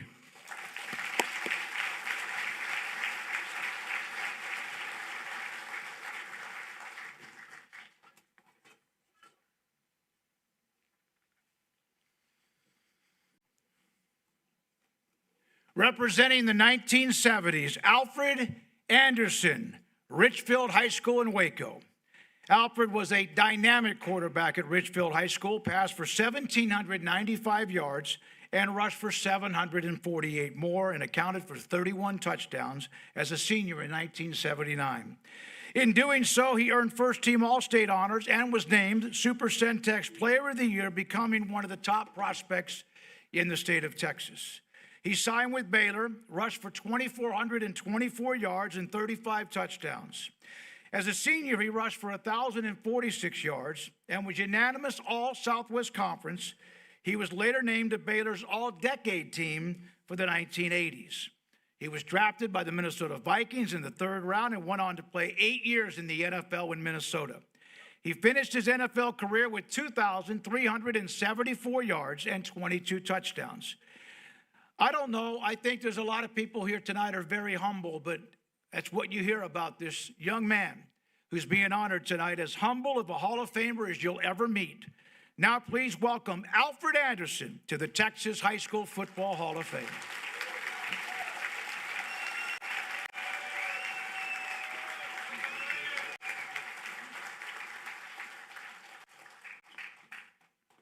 Thank you.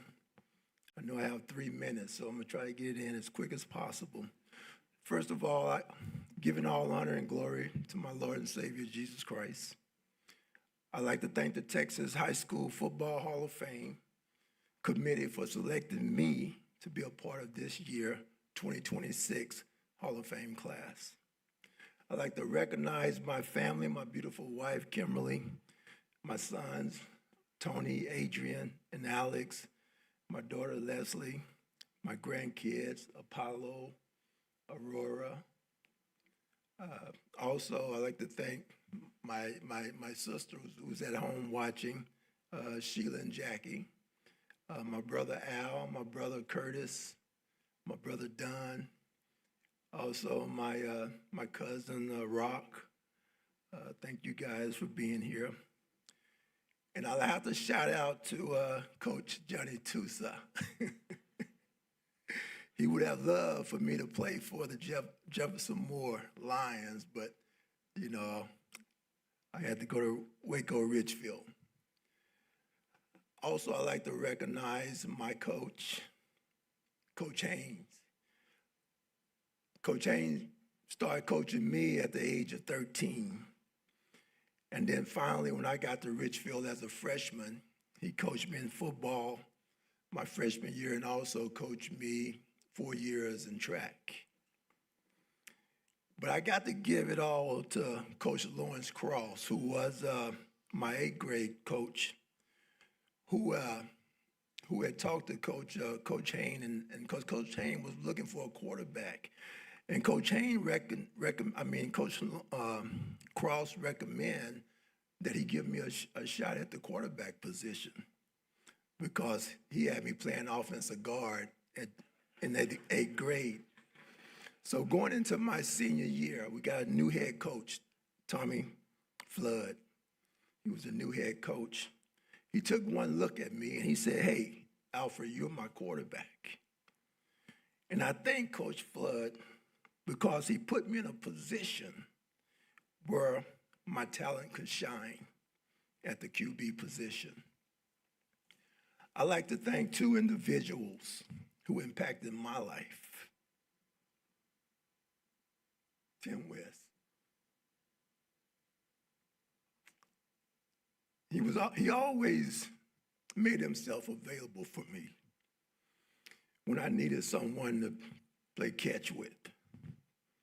I remember we used to jog all the way to Cameron Park and run up Jacob's Ladder.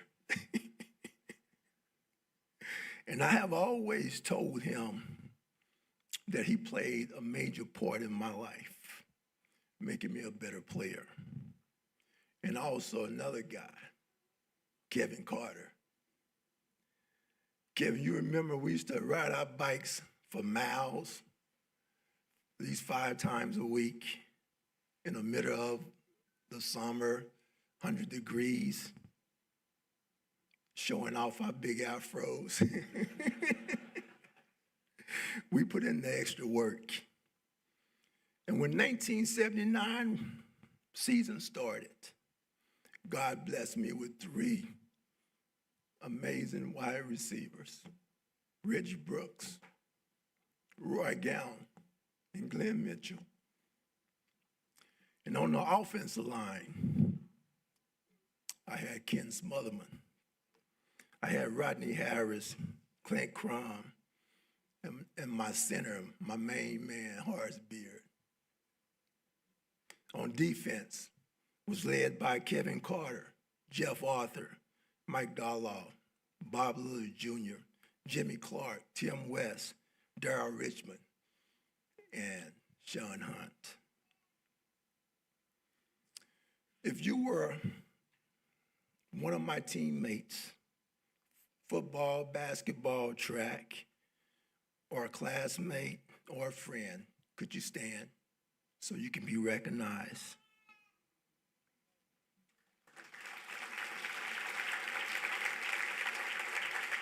Thank you. I share this great honor with each and every one of you because you have impacted my life in so many ways. And I hope I have touched your life likewise. As I close, I'd like to share something that I hold deeply to my heart, something that I learned from Coach Bud Grant. Bud said, son, when you're talking to a group of people, make sure you stand straight and tall so they can see you. Talk loud and clear so they can hear you. And hurry up and sit down so they still like you. Thank you very much.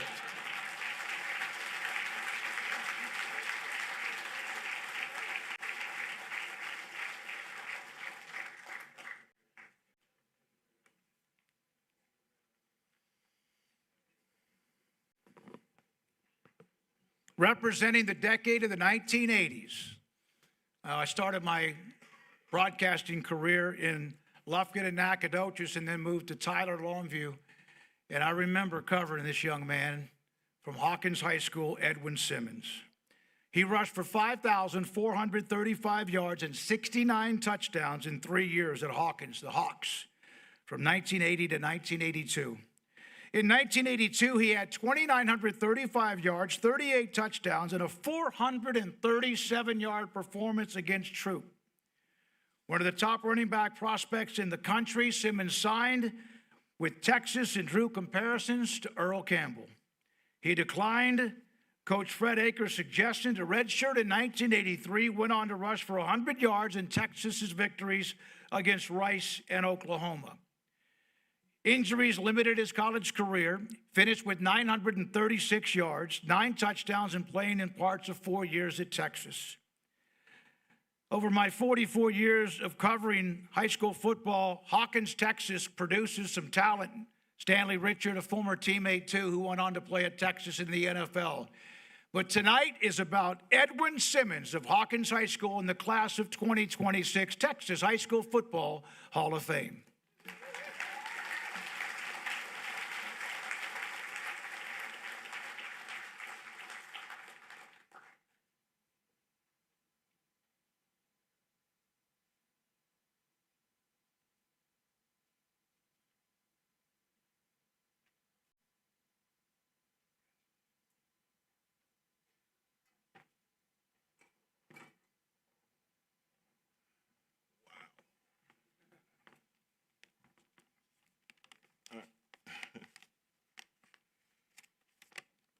I have seldom been known for a loss of words.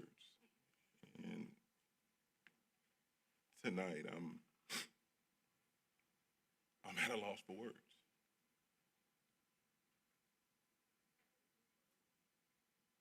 I stand here incredibly honored, humble, which is not a word that you would associate with me. There's so many people that I owe this honor to, because without them, we talked about it in the media conference earlier today about your linemen, your coaches, the community. I mean, you talk about Friday night football, right, in a small town of Hawkins, and you pull up, and I had the privilege of my dad being the team bus driver, right? So he would be at every game. And David spoke of the 437-yard game, right? What he didn't say, I had a 65-yarder call back.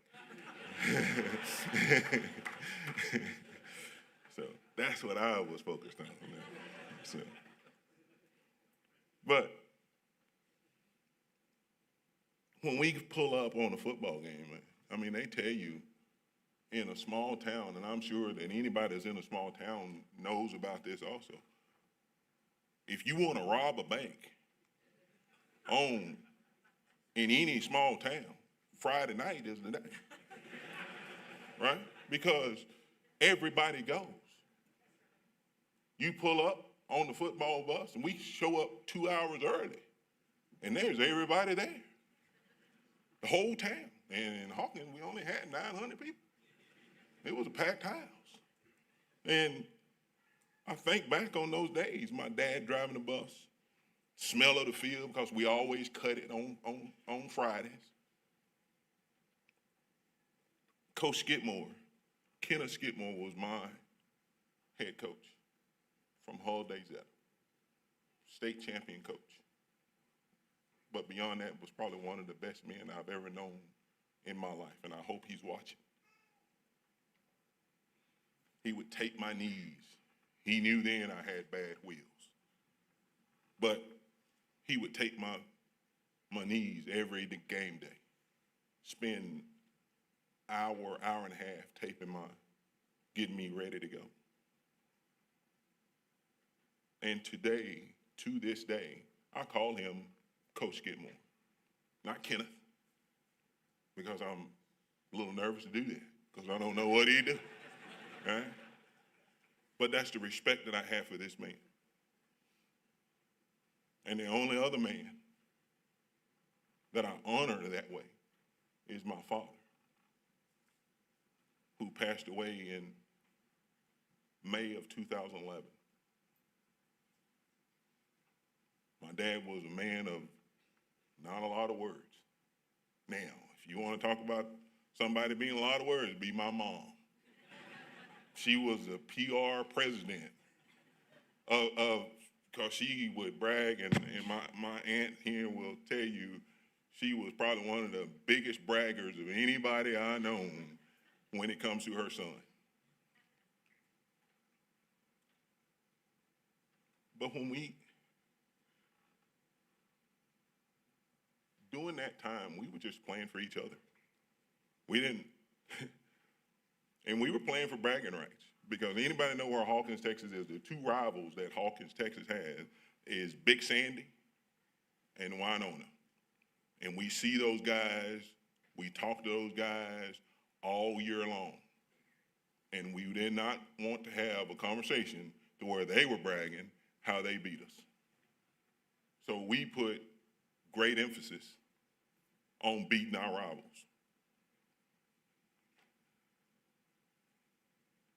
To my teammates, you're the reason that I'm standing here today. Yes, I was 225 pounds, and my center was 160. But he handled his business, all right?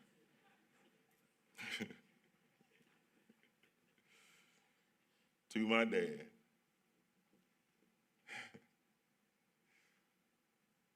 man of not a lot of words, 437 game, 437-yard game, 65-yard callback. I come in after the game, my dad's standing by the bus, which is by the field house, and the only thing he said, not bad. But I knew that he was proud of my accomplishment.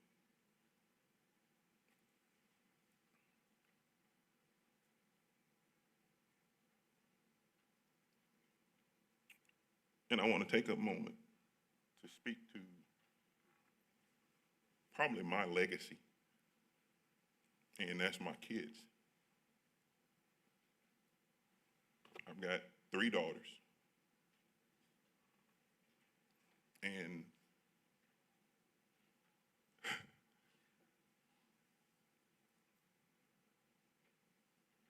they have all, every single one,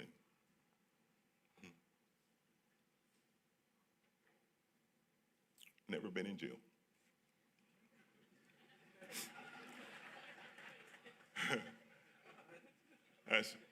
That's just, I'm just going to put that out there, right? I'm not I don't have a grandchild. I'm putting that out there.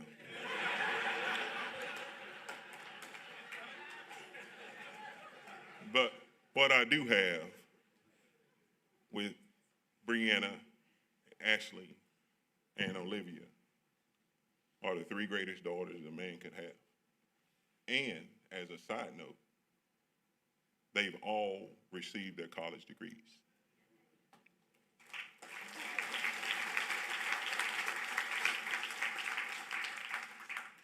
So I stand here tonight. Oh, sorry.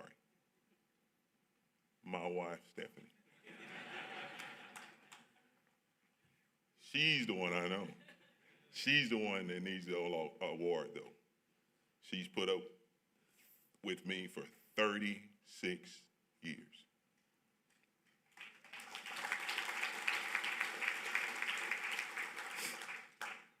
I am honored to be known as your husband, and I am honored to be known as your father.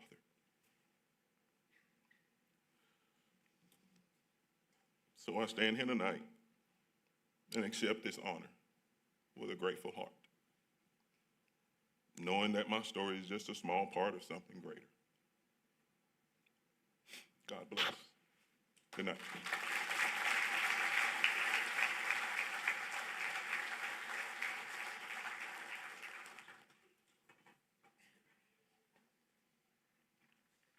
If anyone has any extra Kleenex or tissue, we have a water emergency down here. Well, that's awesome. By the way, Texan Live broadcasting again tonight, thanks to Greg, Ashley, Adam Hochfelder, many others, Matt Stepp, Rudy, Robel, Ishmael, William, and I hope I didn't forget anybody else because they do an incredible job of covering this state in high school sports. Representing the 1990s, Dane Johnson, South Lake Carroll High School, was a key player in leading the Dragons to the 3A state championships in 1992 and 93. And although Carroll did not keep defensive stats, for team unity purposes, Johnson earned the 93 AP 3A Division, 3A Defensive Player of the Year and Fort Worth Star-Telegram Defensive Player of the Year. He was named first team at running back in the AP, Associated Press, after rushing for 1,059 yards, 12 touchdowns during the regular season, and beat Cuero to win the 1993 state championship 14-6. He forced a critical third-quarter fumble. In 1992, Johnson ran for 1,172 yards, averaged 9.3 yards per carry, 31 catches, 595 yards, and scored 27 touchdowns, and named the 1992 Northeast Tarrant County Star-Telegram Offensive Player of the Year among all schools. In that season's state championship game, he ran for 92 yards, 78 yards receiving, and also as a junior earned second-team All-State honors as defensive back. He signed with Texas Tech during the Spike Dykes era, earned first-team All-Big 12 honors in 1997, leading the Red Raiders with 113 tackles. That same year, he was named the AFCA Good Works Team, who was named All-Southwest Conference as a punt returner in 1994 and 95. I had a friend of mine who's a big Texas Tech graduate, and I told him Dane was being honored tonight, and he said, excuse my language, he's a damn good player for us at Texas Tech. And now, joining the ranks of the class of 2026 Texas high school football great, Dane Johnson, part of the Texas High School Football Hall of Fame.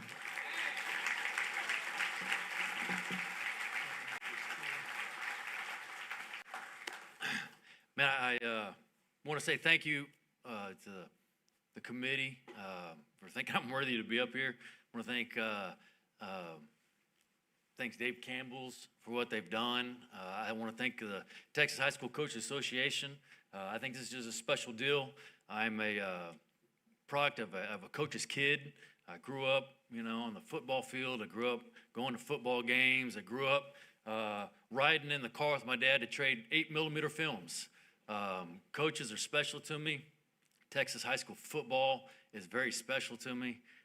Just feel very, very blessed and honored, and just really glad they're doing this. Mike, I really appreciate Farmers Bureau keeping this going. I think this is a great deal. I think anytime you can honor those coaches that give so much of their time and their life to other people's kids, but just to make sure that they're training them to do right and to, put other people first. I just think that's great. I just really want to thank my family that came to be a part. That you know how your kids are. They keep you humble.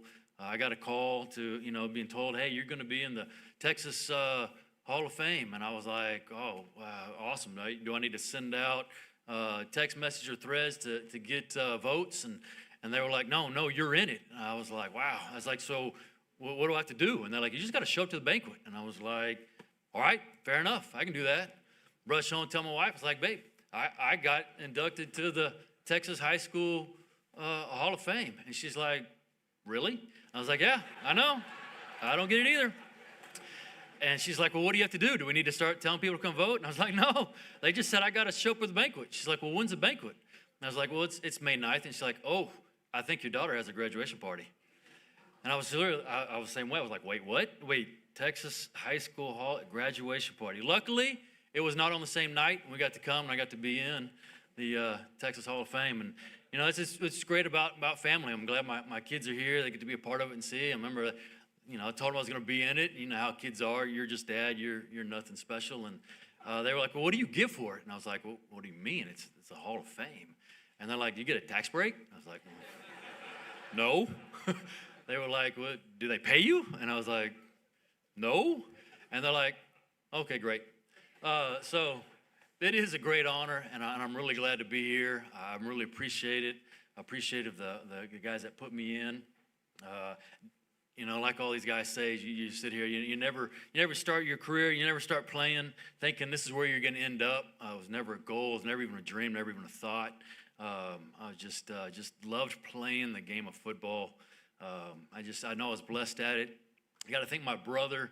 When I was young, we had a Bible study upstairs in our living room and had all our friends, the neighborhood friends around and stuff. And I was going all the time to it. And, I remember my brother one time, because your family knows you. He's my bigger brother too. I was trying to keep up with him. But he was like, Dane, you got any desire in what we're doing up here in this Bible study? Do you have any desire to really know God? And I was like, that was my pull-up bar in the doorway. I was like, no, I just know he gave me a gift and I don't want him to take it from me. And my brother, it was cool what he did. He's like, man, I appreciate your honesty, And then later on, I really was able to find Christ and understand truly what he is and what he's about, and then get to glorify him the rest of my life with the gifts that he'd give me, It changed everything, and I was really grateful for that. And so it was just awesome just being a part and just being up here and seeing these guys and listening to these guys. And my story won't be as well thought out as them, because I'm not as old as those guys. So I still think I've got a lot left going on. I'm not worried about that. But I do have to thank my wonderful family for coming and being a part. And I've got a couple of my coaches here. I really love the coaches that I played for. I really tell people, after I got in and ask me, what's that about? And I said, well, man, I really had no choice. I'll tell you the philosophy to get in the Hall of Fame. One, I have parents that just loved and supported me. They were there for everything, encouraging everything. And just led by example, how to serve your community, how to love God, and how to raise your family, and I had that. But 4 of my high school coaches are in the Hall of Fame, this very thing. So, I was just told, do what your coaches say. So that's kind of what it takes, have great support and then have great coaches. Those guys that were honored back there. And so it was just a lot of fun. But really, how it goes for me is actually in the Dave Campbell's magazine after my senior year, and it was at Texas Tech, and it had my coach, Coach Ledbetter, really appreciate and love, and he's called Coach Dykes, who I got to play for 4 years, so I really appreciated and loved him. He said, Coach Dykes, I got a player here for you. He's not the biggest, he's not the fastest, he's not the strongest, he's not the most athletic. As I stand right here in the Hall of Fame, he goes, but you want him. And luckily, he did take the chance and gave me a chance to play for him. But that's just kind of how it was for me. I just stand here today, and everywhere I was at, I was never the biggest, never the fastest, never the strongest, never most athletic. And but I had a formula that was taught by my coaches, and that was just confidence and belief. You know, that's kind of what it was.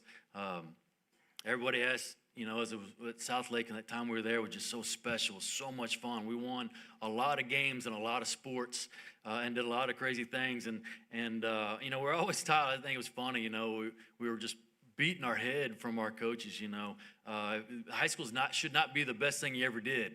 You know, make sure you've done a lot more than that. And of course, I sit here now, and it's because of my high school that I was here. But it just, you know, you should always do more. Our quote that was quoted to us all the time was like, man, if what you did yesterday still looks big to you today, you haven't done much today. You need to keep going, keep striving, keep working hard, be the hardest worker out there. But you know, as I was saying, as South Lake, and I started going out in the coaching world and getting interviews and getting to talk. Everybody, all they wanted to know about was what'd they do at South Lake? How'd y'all guys do it? I think in '92 we were here playing a state championship game in Waco, and they were giving us a tour, and all the Baylor players were in the training room and the weight room, and our team was walking through there. And I remember as we were going through there, one of the Baylor players like, "Coach, who are these guys?" And they're like, "Well, they're getting ready to play the state championship game." And they laughed, said, "Ooh, they're going to get whooped." I mean, that's just kind of what we were. But the one key that I think was really instilled by Coach Ledbetter and Coach Lineweaver and King Cook and Barry and Drake and all those guys was just confidence. You know, we believed in each other. We believed in ourselves. We believed the work we put in. And that was just the one thing. We believed, man, when we showed up, if we did what we were supposed to do, we were going to win. It didn't matter what anybody else had to do to us or what they could do. Just do what we were supposed to do and believe. And so, you know, it was just one of the things I just really appreciate about that wouldn't have gotten instilled in me without coaches doing their job. And it's just a wonderful time and really, really blessed to be there. I'm just really, really grateful for it. And thank you guys for doing this honor. This is just a wonderful event. I really am just truly in awe and speechless just getting to be up here, because it's just an incredible deal. And like I said, I never thought of myself worthy to be up here. But I'm really grateful that some other people thought I was and put me in here. But thank you so much for all that you guys done. Thank you, coaches, for giving the time and effort, because if it wasn't for you, I know guys like us wouldn't be up here and being able to just keep sharing and keep the theory, you know, keeping things going for everybody else. Thanks, Hall of Honor. Thank all you guys for doing that. It's just a great event, and I really appreciate it.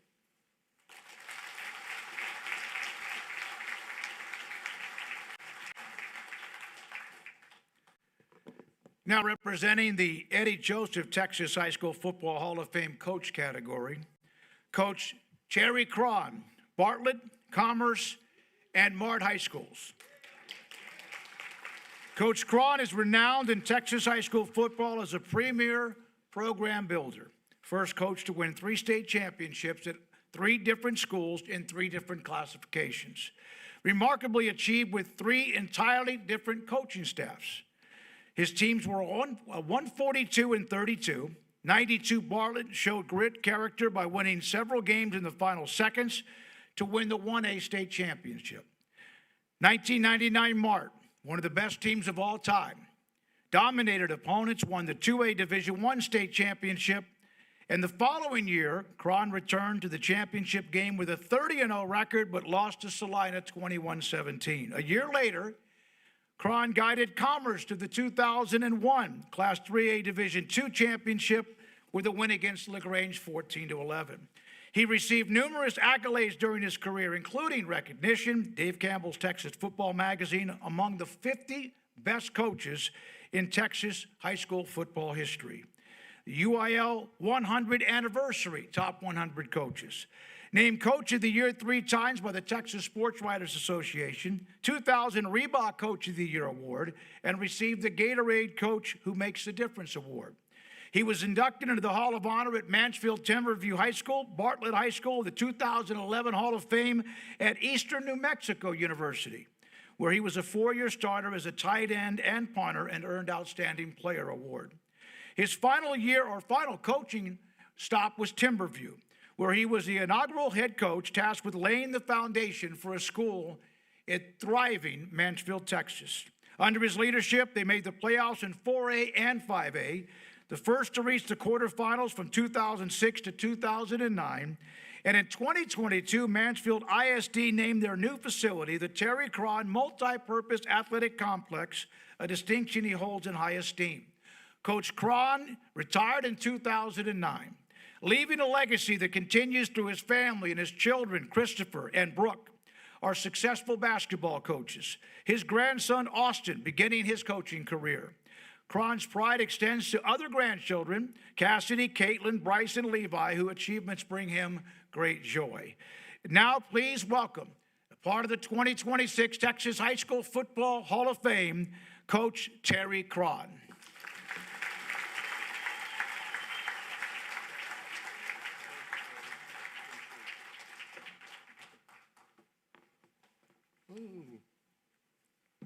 I'll tell you, I can't believe I'm here, but I guess I am. And I really enjoyed hearing all the other people speak. And like them, I want to thank God above for giving me the chance to do something very important, and that is to influence young people's lives. And to me, Texas football is one of the greatest tools that can be used anywhere in the country. I want to let you know that all those achievements that were talked about would never have happened had it when I was in the press meeting today was you better have some players and you better know what to do with them. You better know where to put them, how they can be the most effective. And the three different schools, each one achieved the final big trophy at the end of the year. But they needed some guidance, and I tried to surround myself with the greatest coaches that I could get around me to help make it happen.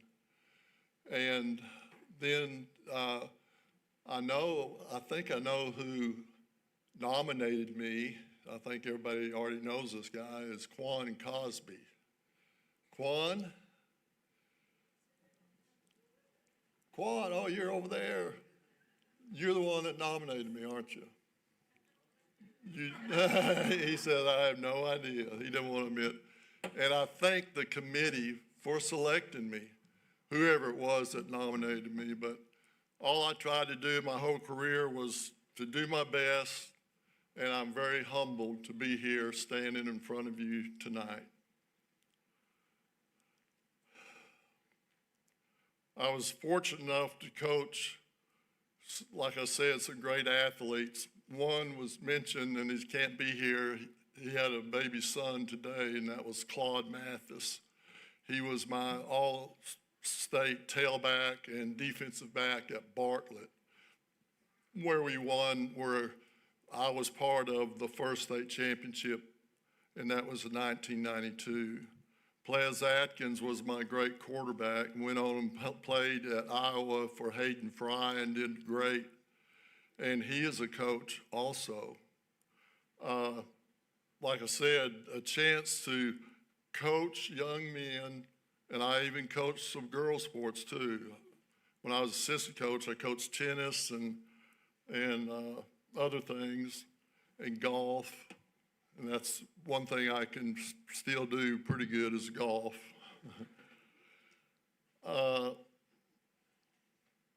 But all the communities that I've gotten credit for winning state was like Simmons was saying, was in small town. And the whole town would be at the games. Like I forget who it was that said, if you ever wanted to rob a bank, you could do it in Bartlett or Mart and do it on a Friday night because there wouldn't be anybody else left in town.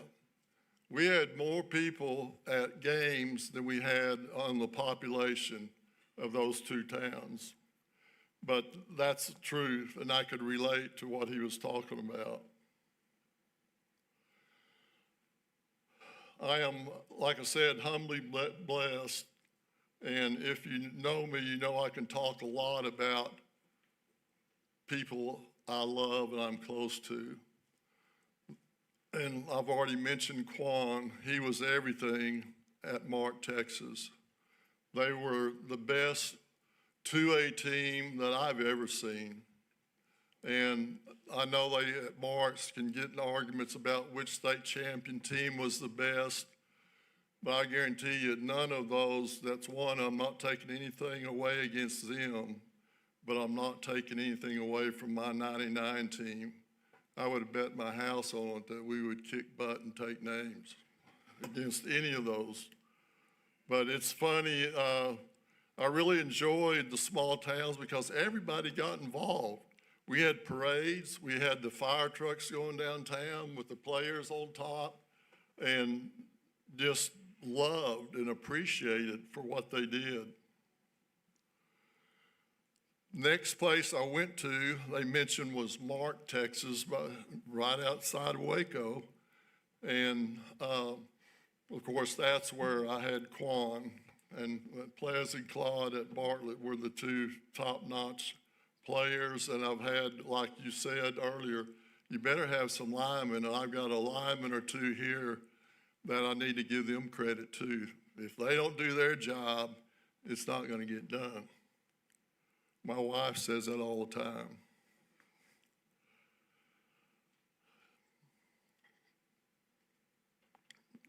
John Garrick went on and made first team freshman, his first year freshman All-American team. Quan went on and helped Mac Brown win that national championship, which I can still visualize in my head how it happened. And I know that Quan caught a pass to keep a first down, and he got face masks, and then about 3 plays later, Texas was running in the end zone for the winning touchdown against Southern Cal. Then from Mark, I went to Commerce, and again, had some really good players. Probably not as good as what I've had at these others, but it was going to be interesting. We got there, and lo and behold, the first year we won state. And we unseated LaGrange High School, who was the defending state champions. And that was right here in Waco, right here at the Waco Stadium. So it's been a great ride, and I've enjoyed every minute of it. I have 2 sisters here, Janice and Deborah. I was the middle. They kept me in line going up through high school. They would spy on me, where I was going, who I was with, who I might be dating or whatever, but I love them, and they're very special. Deborah came all the way from North Carolina to be here tonight. I have high school 2 players, Steve and Joe, and they played with me in high school. And they come all the way from California. So from coast to coast, they're coming here to be a part of this, and I think to recognize and support me. They're all great people. I have nieces and their family are here, and it's great that they are here, and all of I love family. Family is why I love football so much. I tried to coach my players to feel like they were a family. They were kin, they were blood. They sacrificed together. And that's what it takes if you're ever going to win it all. I'd like to also thank a very special man here, Dr. Alfred Ray. Would you please stand? And I got a funny story about him. He was my first principal at Mansfield Timberview, brand new school that just opened up.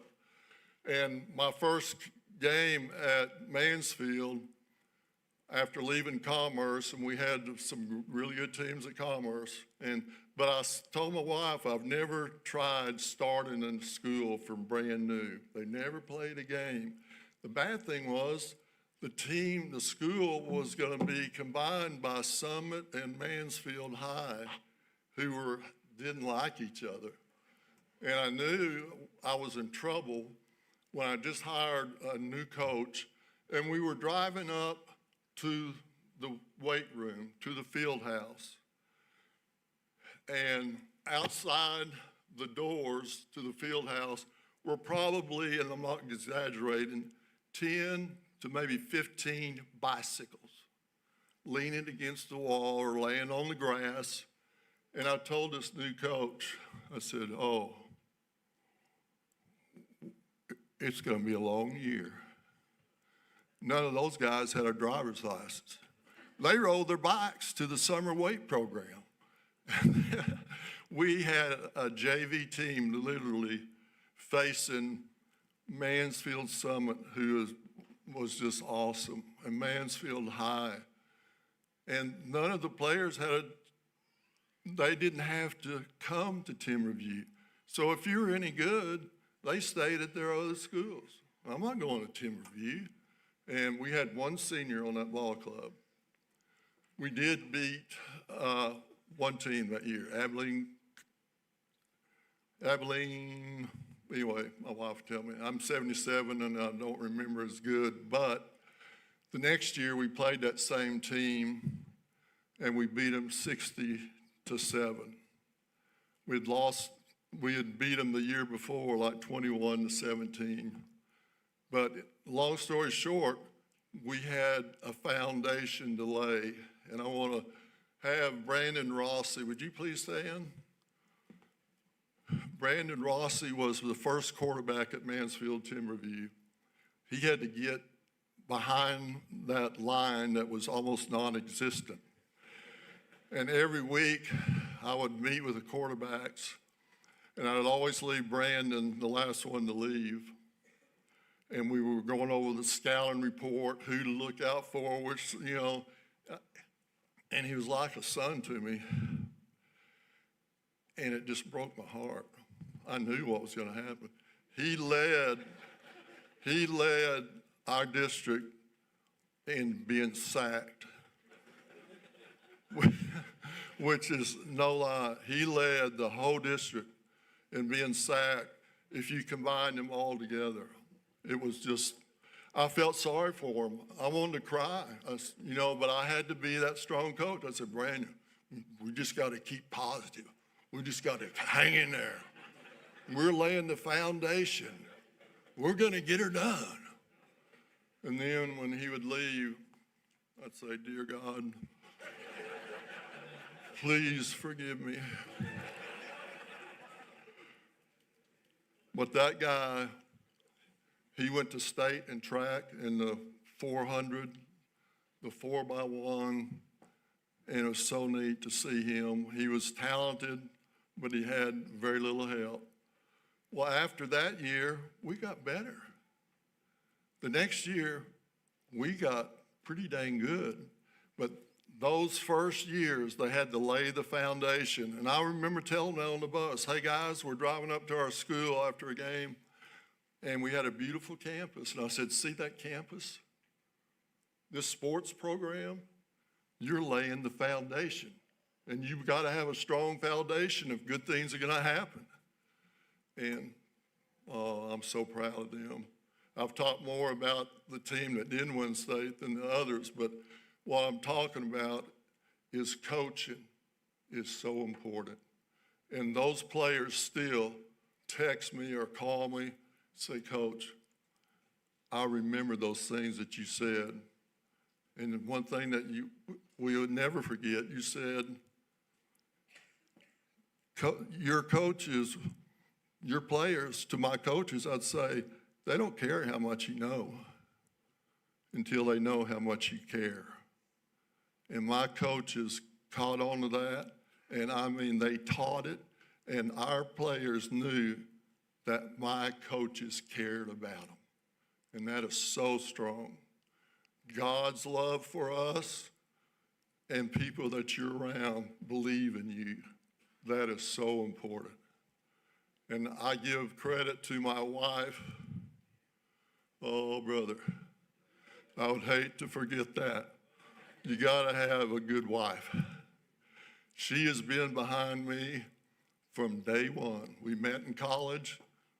We got married a few years later. We've had my son, Chris. He's a high school coach, as I already mentioned. My daughter is a high school head coach.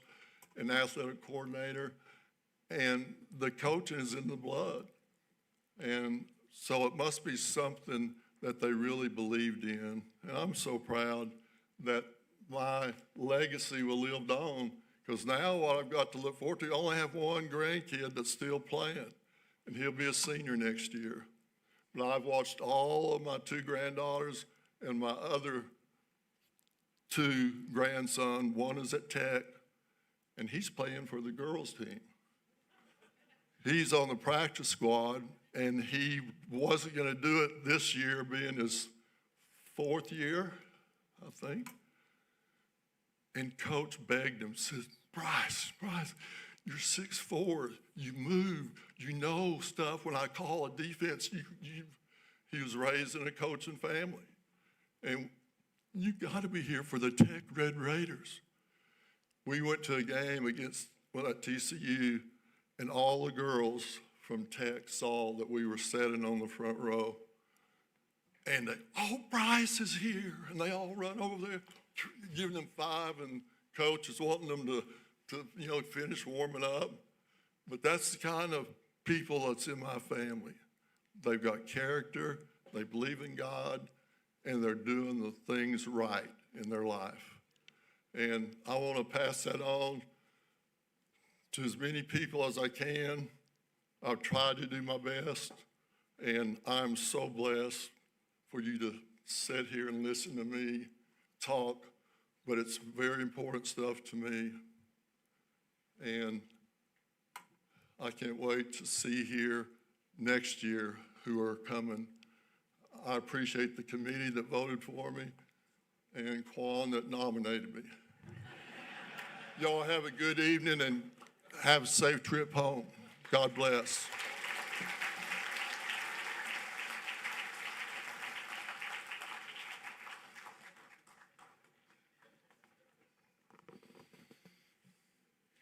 Also representing Eddie Joseph, Texas High School Football Hall of Fame coach category, Coach Chris Ketting, Canadian High School. Stands out as a panhandle coaching legend, having guided the Canadian Wildcats to state championships in 2014 and 15, and also in 2020, and one appearance in 2018. In 13 years at Canadian, his teams won 13 district titles, 13-0 record in bi-district games. Ketting retired in 2023 with an outstanding .873, 87.3 winning percentage, and a career record of 165 wins and only 24 losses. During his time, the Wildcats compiled a 49-10 playoff record and reached at least the state semifinals 9 of his 13 years. Ketting was inducted to the Texas High School Coaches Association Hall of Honor in 2024, and the Canadian named its football stadium in his honor in 2023. I have been at many of the state championship weekends prior to when now they, of course, are all at AT&T Stadium. But back in 2015, I was there to cover a couple of schools, Bremond and also Cameron Yo, in La Vega. And during that week, I saw one of the greatest teams of all time, the 2015 Canadian team, in my opinion. So please now welcome Coach Chris Ketting as he takes his place where he deserves in the Texas High School Football Hall of Fame.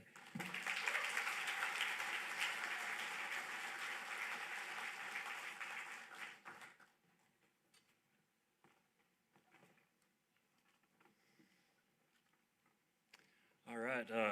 First thing I wanted to do was thank the committee for this selection.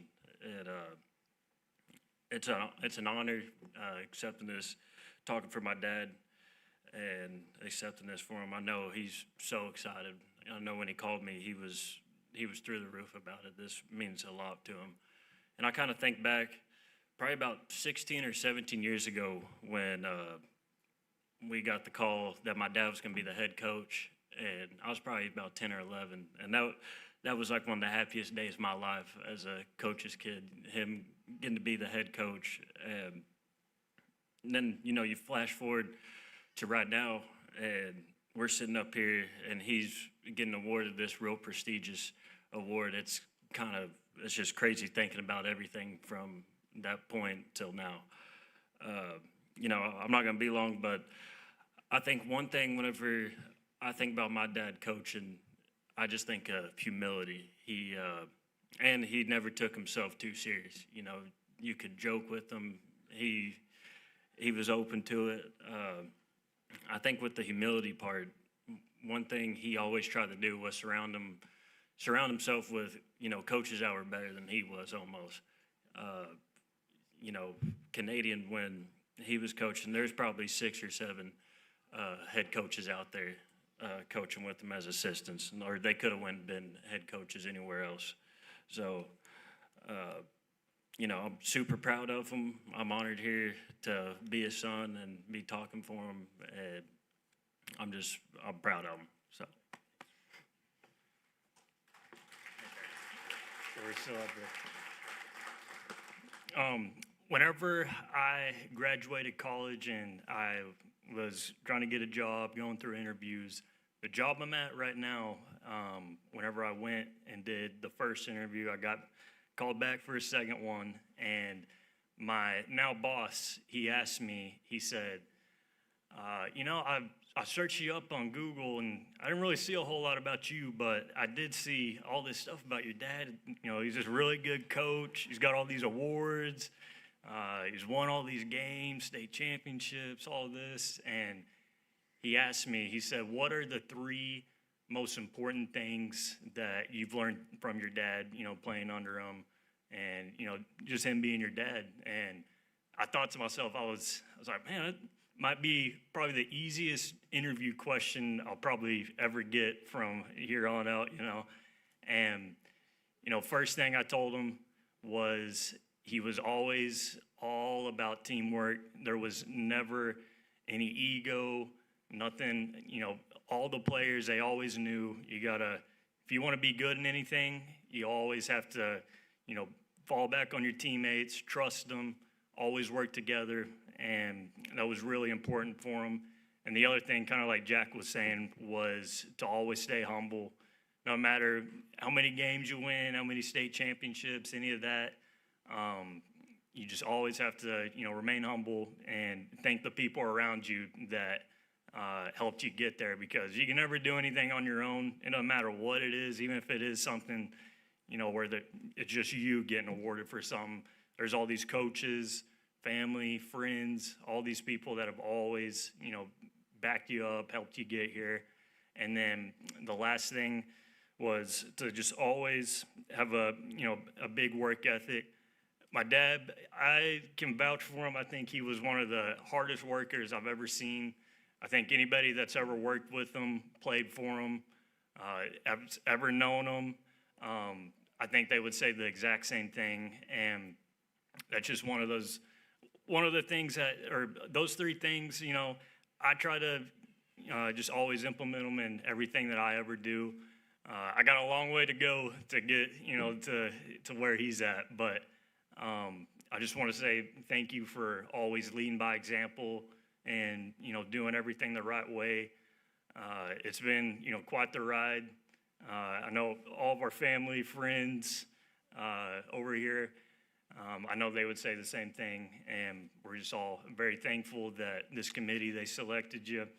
I know you would never say that you deserved it, but I think everybody here would definitely say it's well-deserved, and we thank you for that. Thank you, guys. Hey, Dad.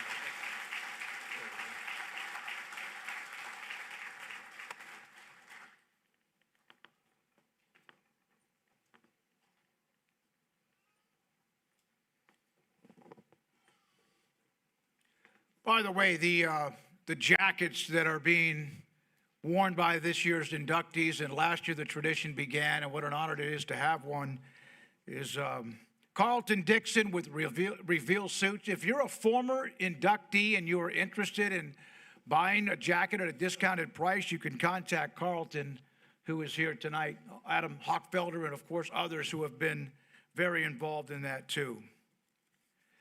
Now, Dave Campbell, contributor to the game category, Mike Garrick, Texas Farm Bureau Insurance. Mike was instrumental in securing Texas Farm Bureau Insurance Companies as the title sponsor of the Texas High School Football Hall of Fame. He has championed the company's commitment to supporting athletics, athletes, teachers, student athletes, coaches, among everyone else around the state.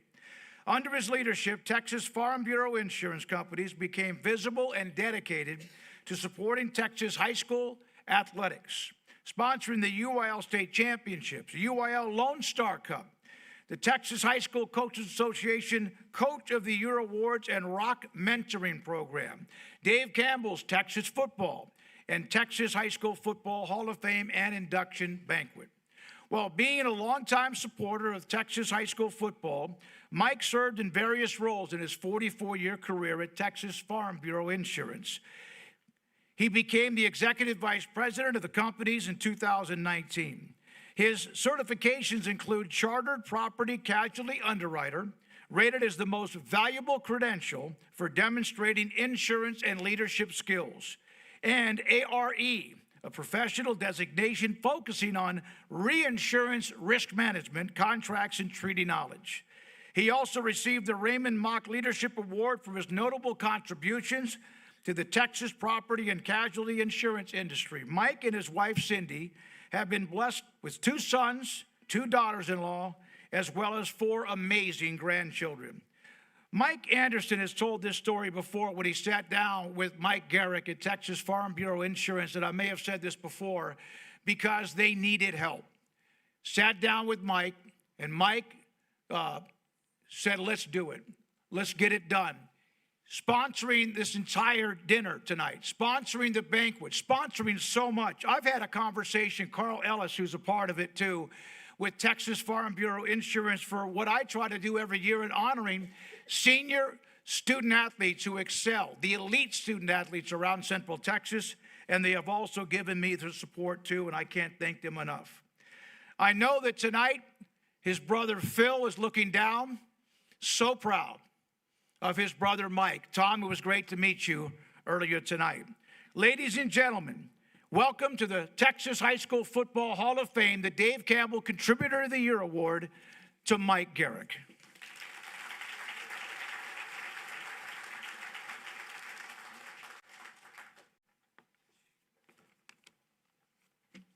Well, wow. I've told my story several times, and 3 minutes. Some of you guys didn't honor the 3-minute rule. I'm just telling you that right now. So maybe I don't have to either, but I promise you I will be quick. But what's so loving to my heart that I heard tonight, and it is the mention of our God and what he means in all of our lives. And something really special about Texas Farm Bureau Insurance that none of you probably know is that every one of our meetings, when we get together, have a meeting, starts with a prayer. So if you want to talk about values and what we believe at our insurance company, I think I've said enough. Family, you know, obviously the cornerstone of what we do. In my table, I've got my wife of 39 years, and I'm telling you, someone said your wife should be up here before you should. I know I wouldn't be here without her. The example she has led me in my faith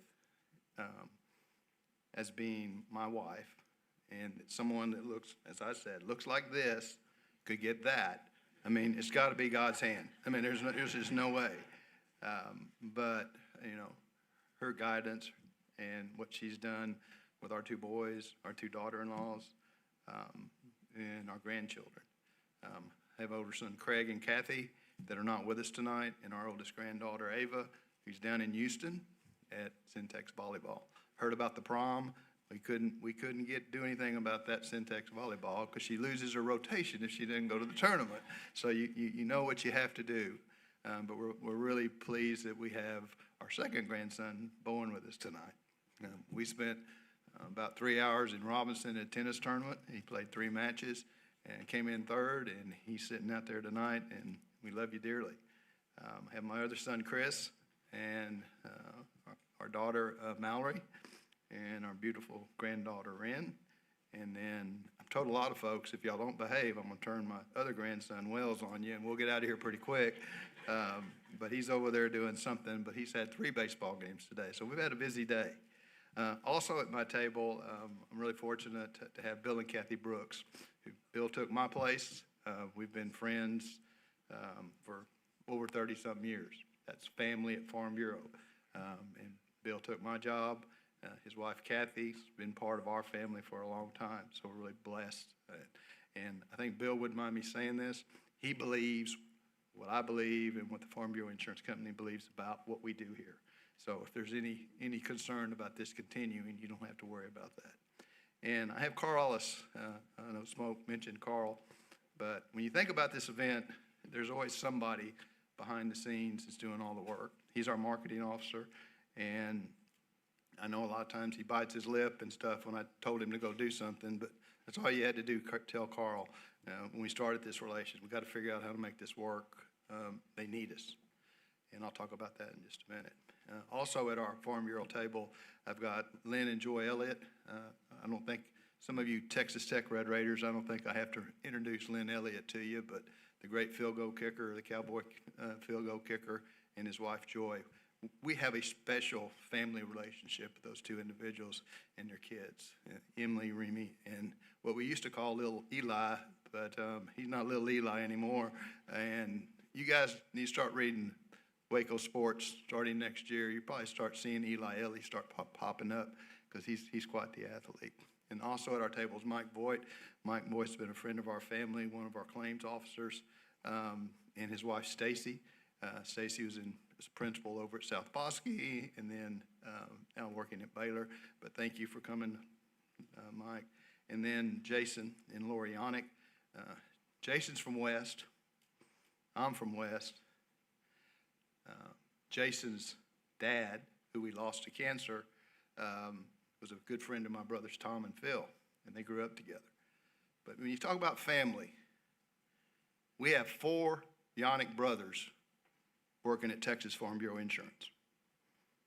What does that tell you? They believe in those Christian values, and they believe about family, and that you want to work there. And we also now have a niece working there, and I think there's one other. I may be wrong, but Jason's shaking his head. But thank you for coming tonight. And then lastly, my brother Tom. Told a lot of you that wasn't an athlete. There's reasons, not even going to go into that tonight. But I lived my sports career through my brothers, Tom and Phil. And as you can tell, I'm the younger one of the family, but Tom was older than I was, but I got to carry around a lot of stuff and watch him excel in all sports. He was quite the athlete. But I was more impressed, and this is really what Texas Farm Bureau Insurance is all about. I was more impressed in their coaching careers and what they did for student athletes, because I think that's the key. Building men and women to become adults that you want your children to become. And when you accomplish that, that's a gift.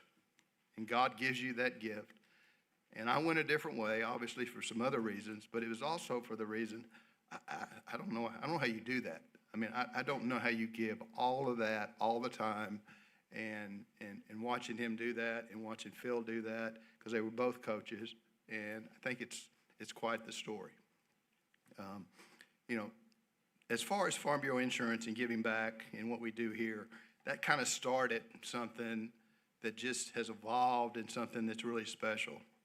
I don't think anybody realized the tentacles of what you do throughout the state of Texas.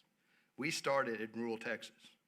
So we're all about rural Texas. The smaller the town, the better. That's who we want to be about. But this has grown with a lot of different stuff. Dave Campbell, I know there's a table back there, and my friends are back there, that, they're more than just partners for us. They're just who they are. Adam's back there, Rudy and Rob. If I need something, I can call either one of those guys. The Texas High School Coaches Association, wow. Those guys, big sponsors of those. Smoke's academic thing that he does. But think about those relationships and what we're building. And I would be remiss, and I told in the press conference, to talk about Baylor University. And a lot of you would think, well, why are you putting Baylor into this? Well, Baylor's all about the family and most importantly about the Christian values. And we formed that partnership for those reasons. And, thank you to President Livingstone because they saw that. And when Baylor University thinks enough about your company to put your name on Foster and McLean Stadium, let me tell you, that doesn't just happen. That meant a lot to us, that they thought that our values paralleled your values. And Doug McNamee, we kind of started our journey together with Baylor. He left, and guess who's back? Doug McNamee is now the athletic director. We love him dearly at Farm Bureau. We love him, Cindy and I, dearly. And two other individuals that helped us with Baylor University, with Greg Davis, who's not there anymore. He and his wife, Dana, special place in our hearts. But there's the last individual that I want to mention is Nick Florence. And a lot of you probably know who Nick Florence is, who's Baylor quarterback. He's also the Baylor quarterback. Listen to you coaches, and y'all probably have heard that story. He's also the Baylor quarterback that gave up his red shirt to go in and sub for RG3 when he got injured down in Cowboy Stadium. Now, if that doesn't say something about team and values, and I know probably all of you know Nick Florence, Christian's beliefs. He is an amazing Christian, and, we love him, but that's a little bit about Farm Bureau Insurance. But this did evolve because of Mike Anderson. Mike and I had that conversation, and Mike was in a bad place. And I think it was a God thing. This association needed help, and we just happened to come together. And because of that relationship, it's built to what it is today. And I'm so proud of it. I really am. And I'm awed at what it was 20 years ago and what it is today. Some of you probably don't know what it was 20 years ago, but let me tell you, it was not a pretty sight. And look at it today and how people have embraced it and how it's flourishing. So thank you to Mike for this. I'm very humbled to accept this on behalf of the Texas Farm Bureau Insurance Companies, and we really look forward to our continued sponsorship. Thank you so much.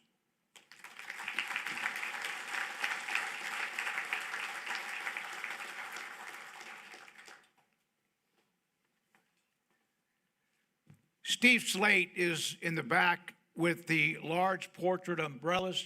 If you are an inductee tonight, no matter what category, when it is over, please gather in the back so we can take some pictures that will be something you will want and your loved ones and friends will want forever. He does an amazing job with that. Also, the white cards on your table, autographed footballs that we'll have at auction. You could put a number down that you want to put, 50, 100, 8,000, whatever you want for one of those footballs. It all helps. Also representing Dave Campbell's contributor to the game, Dallas Houston, announcer, Brownwood High School. When his voice returned following an automobile accident that caused traumatic damage to his vocal cords, the unique and now familiar voice of Dallas Houston emerged and is recognized across the state of Texas and beyond. Connecting several generations, Dallas exemplifies the purpose of media communications through sports, bringing camaraderie and true athletic spirit to fans. He spent 58 years calling Brownwood Lion football games, basketball, and baseball games. He was the microphone for Howard Payne University sporting events for 57 years, including the undefeated Lady Jackets National Championship team in 2008. He retired in 2021, received numerous honors and awards for both in sports and in the community, inducted into the Big Country Athletic Hall of Fame, the Gordon Wood Hall of Champions, Howard Payne University Sports Hall of Fame, and also conferred the honorary degree of Doctor of Humanities by Howard Payne University. As a Howard Payne broadcaster, he was named Lone Star Conference Sportscaster of the Year 4 times. In 1999, Texas Monthly recognized him as the best high school broadcaster in the state. He also was the first recipient of the Dallas Houston Christ in Media Award, established by the Fellowship of Christian Athletes. Dallas will tell you he is one of the richest men in the world, not monetarily, but in his relationship with Jesus Christ and the work of the Lord he has allowed him to do. He has shared the love of Jesus since 1988, recently retired as a pastor of Center City Baptist Church. He continues to lead a weekly men's Bible study, serve the board of the Gordon Wood Hall of Champions, host a radio show, Christians in the Wild World of Sports, and wrote a column, Out of the Box. Dallas and his wife, Linda, have 4 children, 11 grandchildren, and 7 great-grandchildren. Please welcome a great broadcaster and great person, Dallas Houston, to the Texas High School Football Hall of Fame.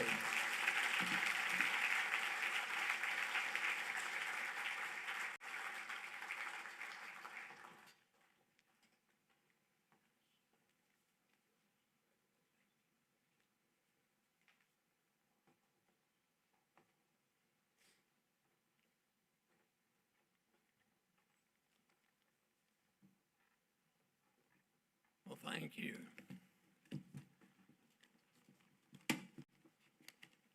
Yes, there are more people here than I thought.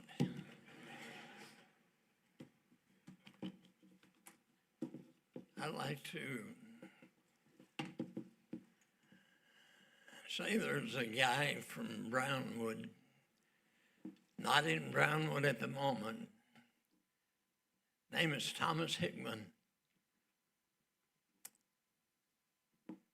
Thomas called the Hall of Fame because he thought I deserved to be in it.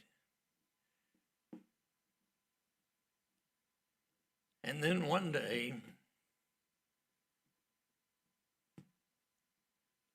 a guy named Jay Allison and his wife Jenny had the same thing, same thought.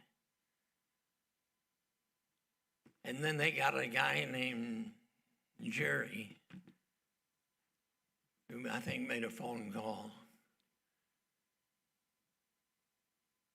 And I will forever be indebted to those 3. It's a privilege for me to be here tonight. It's one I never expected. I'd like to thank Mike Anderson, Tiffany Wilkins, for all they did. If I was real honest, I would probably thank asthma and a car wreck for me being here tonight. I was born in Corpus Christi, very asthmatic as a young child. So at the age of 2, doctors told my parents to get in a drier climate. And so they pulled out and went to Brownwood. That's the only place I've ever wanted to be. I love Brownwood. My dad was a great athlete, and I know he had a dream that his son would become a great athlete. But it became apparent very early on that I wasn't going to be one. I don't have an athletic bone in my body, but he instilled a love for sports in me. In 1961, just getting into radio, and by the way, I was so talented that in 1961, I actually got a job in radio, and they wouldn't let me on the air. When I was finally given the opportunity to read election returns by Jim Pruitt, a radio Hall of Famer himself. And he said, "What I call you anyway?" I said, "Well, you know my name." He said, "I can do better than that. Nobody uses their real name." He said, and he introduced me as Dallas. I hated it, but it stuck. There was a night of very heavy rain, and a car hit my behind. It had no tail lights. I was the one that hit it. The impact threw me through the windshield, causing injury to my head and also to my vocal cords. For 6 weeks, I had no voice. And when it returned, it was a new voice. I used it for over 58 years in Brownwood and 57 for Howard Payne. Oh, a lot to Catherine Wood. Gordon told me many times he didn't give a flip about me broadcasting the games, but his wife loved me. And then there's Morris Southall, his precious wife, Lorene. I have great memories of them. Brownwood is a great place to live. Special thanks to the administrators at Brownwood High and Howard Payne, the coaches, the players through the years, and especially the fans. I wouldn't take for the relationship I've had with them, for them allowing me to be a part of their lives. People put a lot of faith in me, and I hope I didn't let them down. I'm so blessed to have the family that I have. I have kids here. 2 of them are here somewhere. Back here. I have grandkids, great-grandkids. Very dear to me, nieces and nephews here, and friends, such special friends, have made the trip come out. My wife, Linda, I can't say enough about her. I'm getting this award tonight because of her. Because of her. She today spends every waking moment taking care of me. And she gets nothing for it. No honor.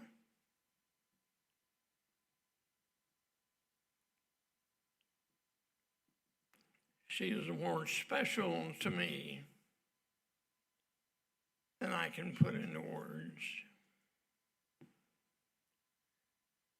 And let me close just by saying that nothing in my life is more important than my relationship to Jesus Christ. Ball games are played and forgotten in a short time. Speeches can only motivate for a while. But the gospel is for all eternity. I'm one of the richest men in the world. Even though radio didn't pay a whole lot. My riches lie in my relationship with Jesus Christ.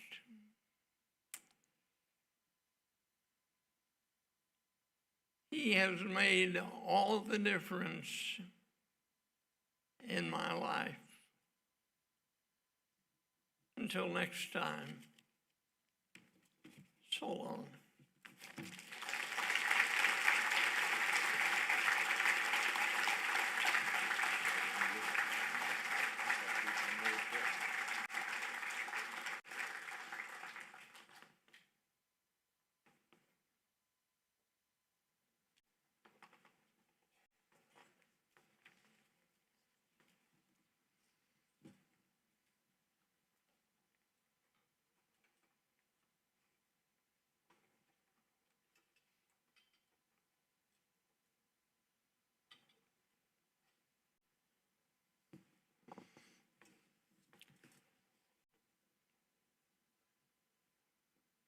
What a career. We would like to thank Johnston's for providing the 2026 Hall of Fame rings presented to each inductee for their continued support of the Texas High School Football Hall of Fame. For over 25 years, Johnston's has been exclusive provider of rings for the inductees, as well as exclusive provider of the watches for the state championship coaches every year. Johnston's also provides the plaque presented to the Tom Landry Award winner. Now, again, when you can, at some point, all the inductees, if you'll meet at the back for pictures with Steve Slate. Kevin, is it time? We have some footballs that we would like to have auctioned off, see, in fact, what we have available. By the way, Craig Way, again, thank you for allowing me to be a part of this. Mike Anderson, and everyone else, it has been an honor to be here again tonight. Kevin Johnson.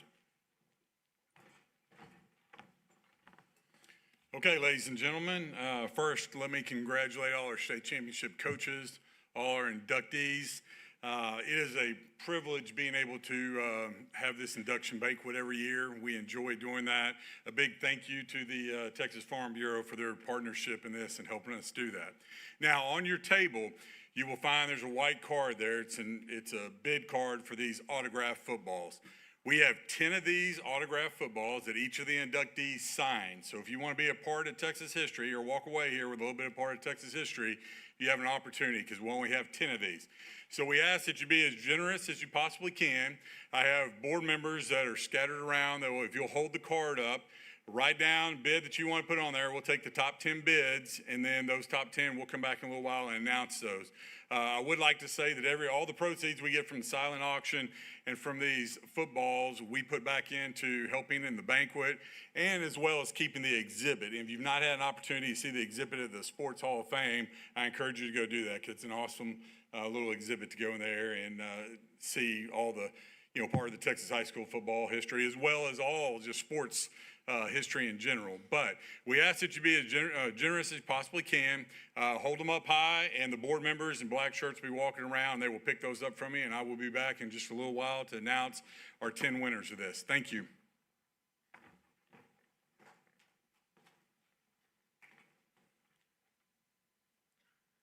An event like this one would not be possible without the help and support of so many dedicated individuals. First, special thank you to our inductees for being here tonight. Your presence makes this evening truly special, and we're honored to celebrate your incredible achievements. Congratulations again to each of you.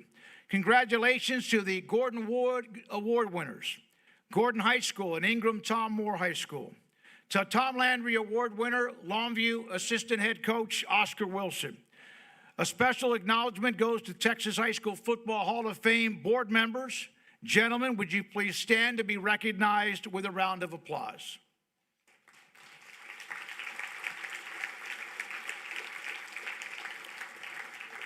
Over the years, Adam Hochfelder and Dave Campbell's Texas Football Magazine and of course, the entire organization, incredible supporters of Texas High School Football Hall of Fame. Each year, they generously provide the program you have on your table at no cost to the Hall of Fame. Help secure sponsors for the autographed footballs. This is the second year that Adam and Dave Campbell's Texas Football have also provided jackets for our inductees. Tonight, Adam and his team at Dave Campbell's Texan Live are also live streaming this event, and we are truly grateful for their support. At this time, the Texas High School Football Hall of Fame Board of Directors has a special presentation. Would Joe Martin please come forward? Joe has dedicated 26 years of Texas public school coaching and leadership. Served as a head football coach for 18 years at Lake Dallas, Maybank, Garland, and Allen, compiling 150 wins, 54 losses, 4 ties. His teams won 9 district championships, 13 playoff appearances, reached the state semifinals twice, and captured a state championship at Garland in 1999. Beyond coaching, Coach Martin has played a major role in Texas high school athletics leadership, served as the president of the Texas High School Coaches Association before becoming assistant executive director in 2004 and later executive director in 2019. He has been recognized with multiple Hall of Fame inductions, including the Texas High School Coaches Association Hall of Honor, 2020 high school football class of the 2020 class of the High School Football Hall of Fame. Widely respected for his lasting impact on Texas high school athletics, and tonight we will honor him and present him with a Texas High School Football Hall of Fame jacket, Adam Hochfelder.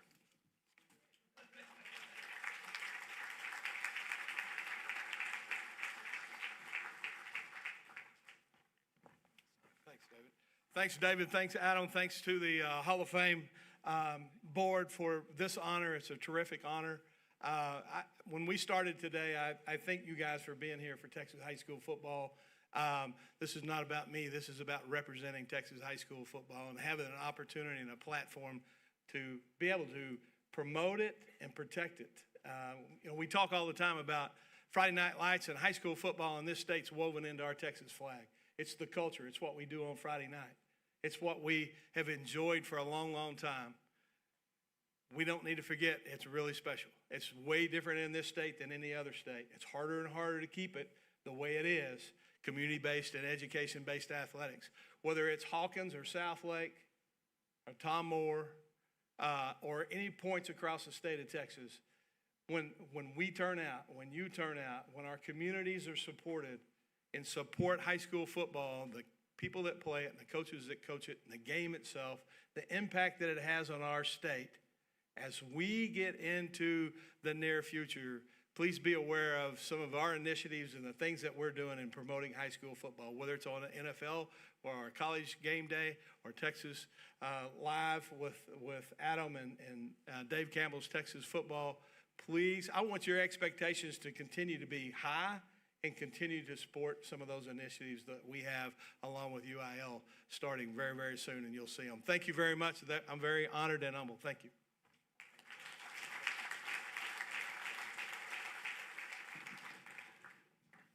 Thanks to Jostens again for providing the Hall of Fame rings, watches, and the Tom Landry plaque. Also a special thank you, Texas Farm Bureau Insurance Companies, for their generous support of the Hall of Fame and our ongoing mission to preserve the rich gridiron history of the Lone Star State. We extend our gratitude for Joe Martin, Texas High School Football Coaches Association, Jamie Harrison, Dr. Jamie Harrison, Ray Zepeda, and the UIL staff for their continued support. Thanks to Paul and Leo Underwood at Underwood's Cafeteria for their sponsorship of the Gordon Wood Trophies. Steve Slate, I've mentioned him a lot. I've never had a picture taken that I like, but I do like it when Steve, he has a way of making you look a little younger and thinner, and we appreciate that. And Megan Norenbook for designing the Hall of Fame displays. George's for the great food. Here again, Kevin Johnson to present the results of our autographed football auction. Kevin.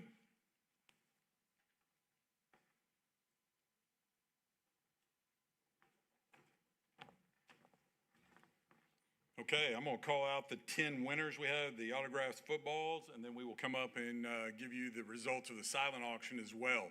Any of these we call out, you'll be able to, as you leave and exit, you'll be able to check out right there. The footballs will be out there as well as the silent auction items. So we greatly appreciate your support with all this.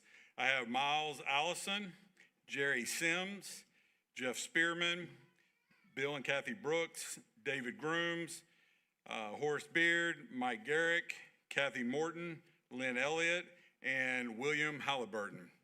So those footballs will be right out as you exit there. Thank you.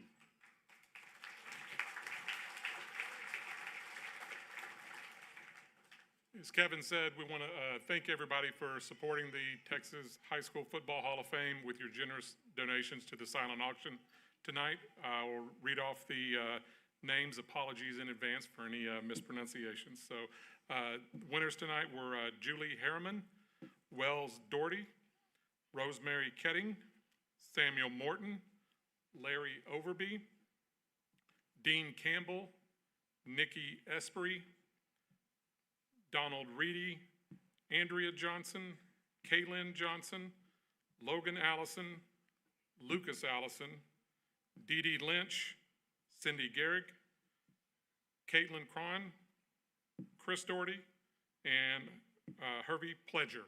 Thank you again.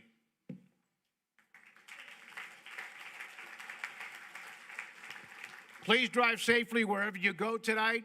It's an honor to be a part of this event and a part of the Hall of Fame, and congratulations to those inducted tonight and former inductees as well. Thank you. Have a great night.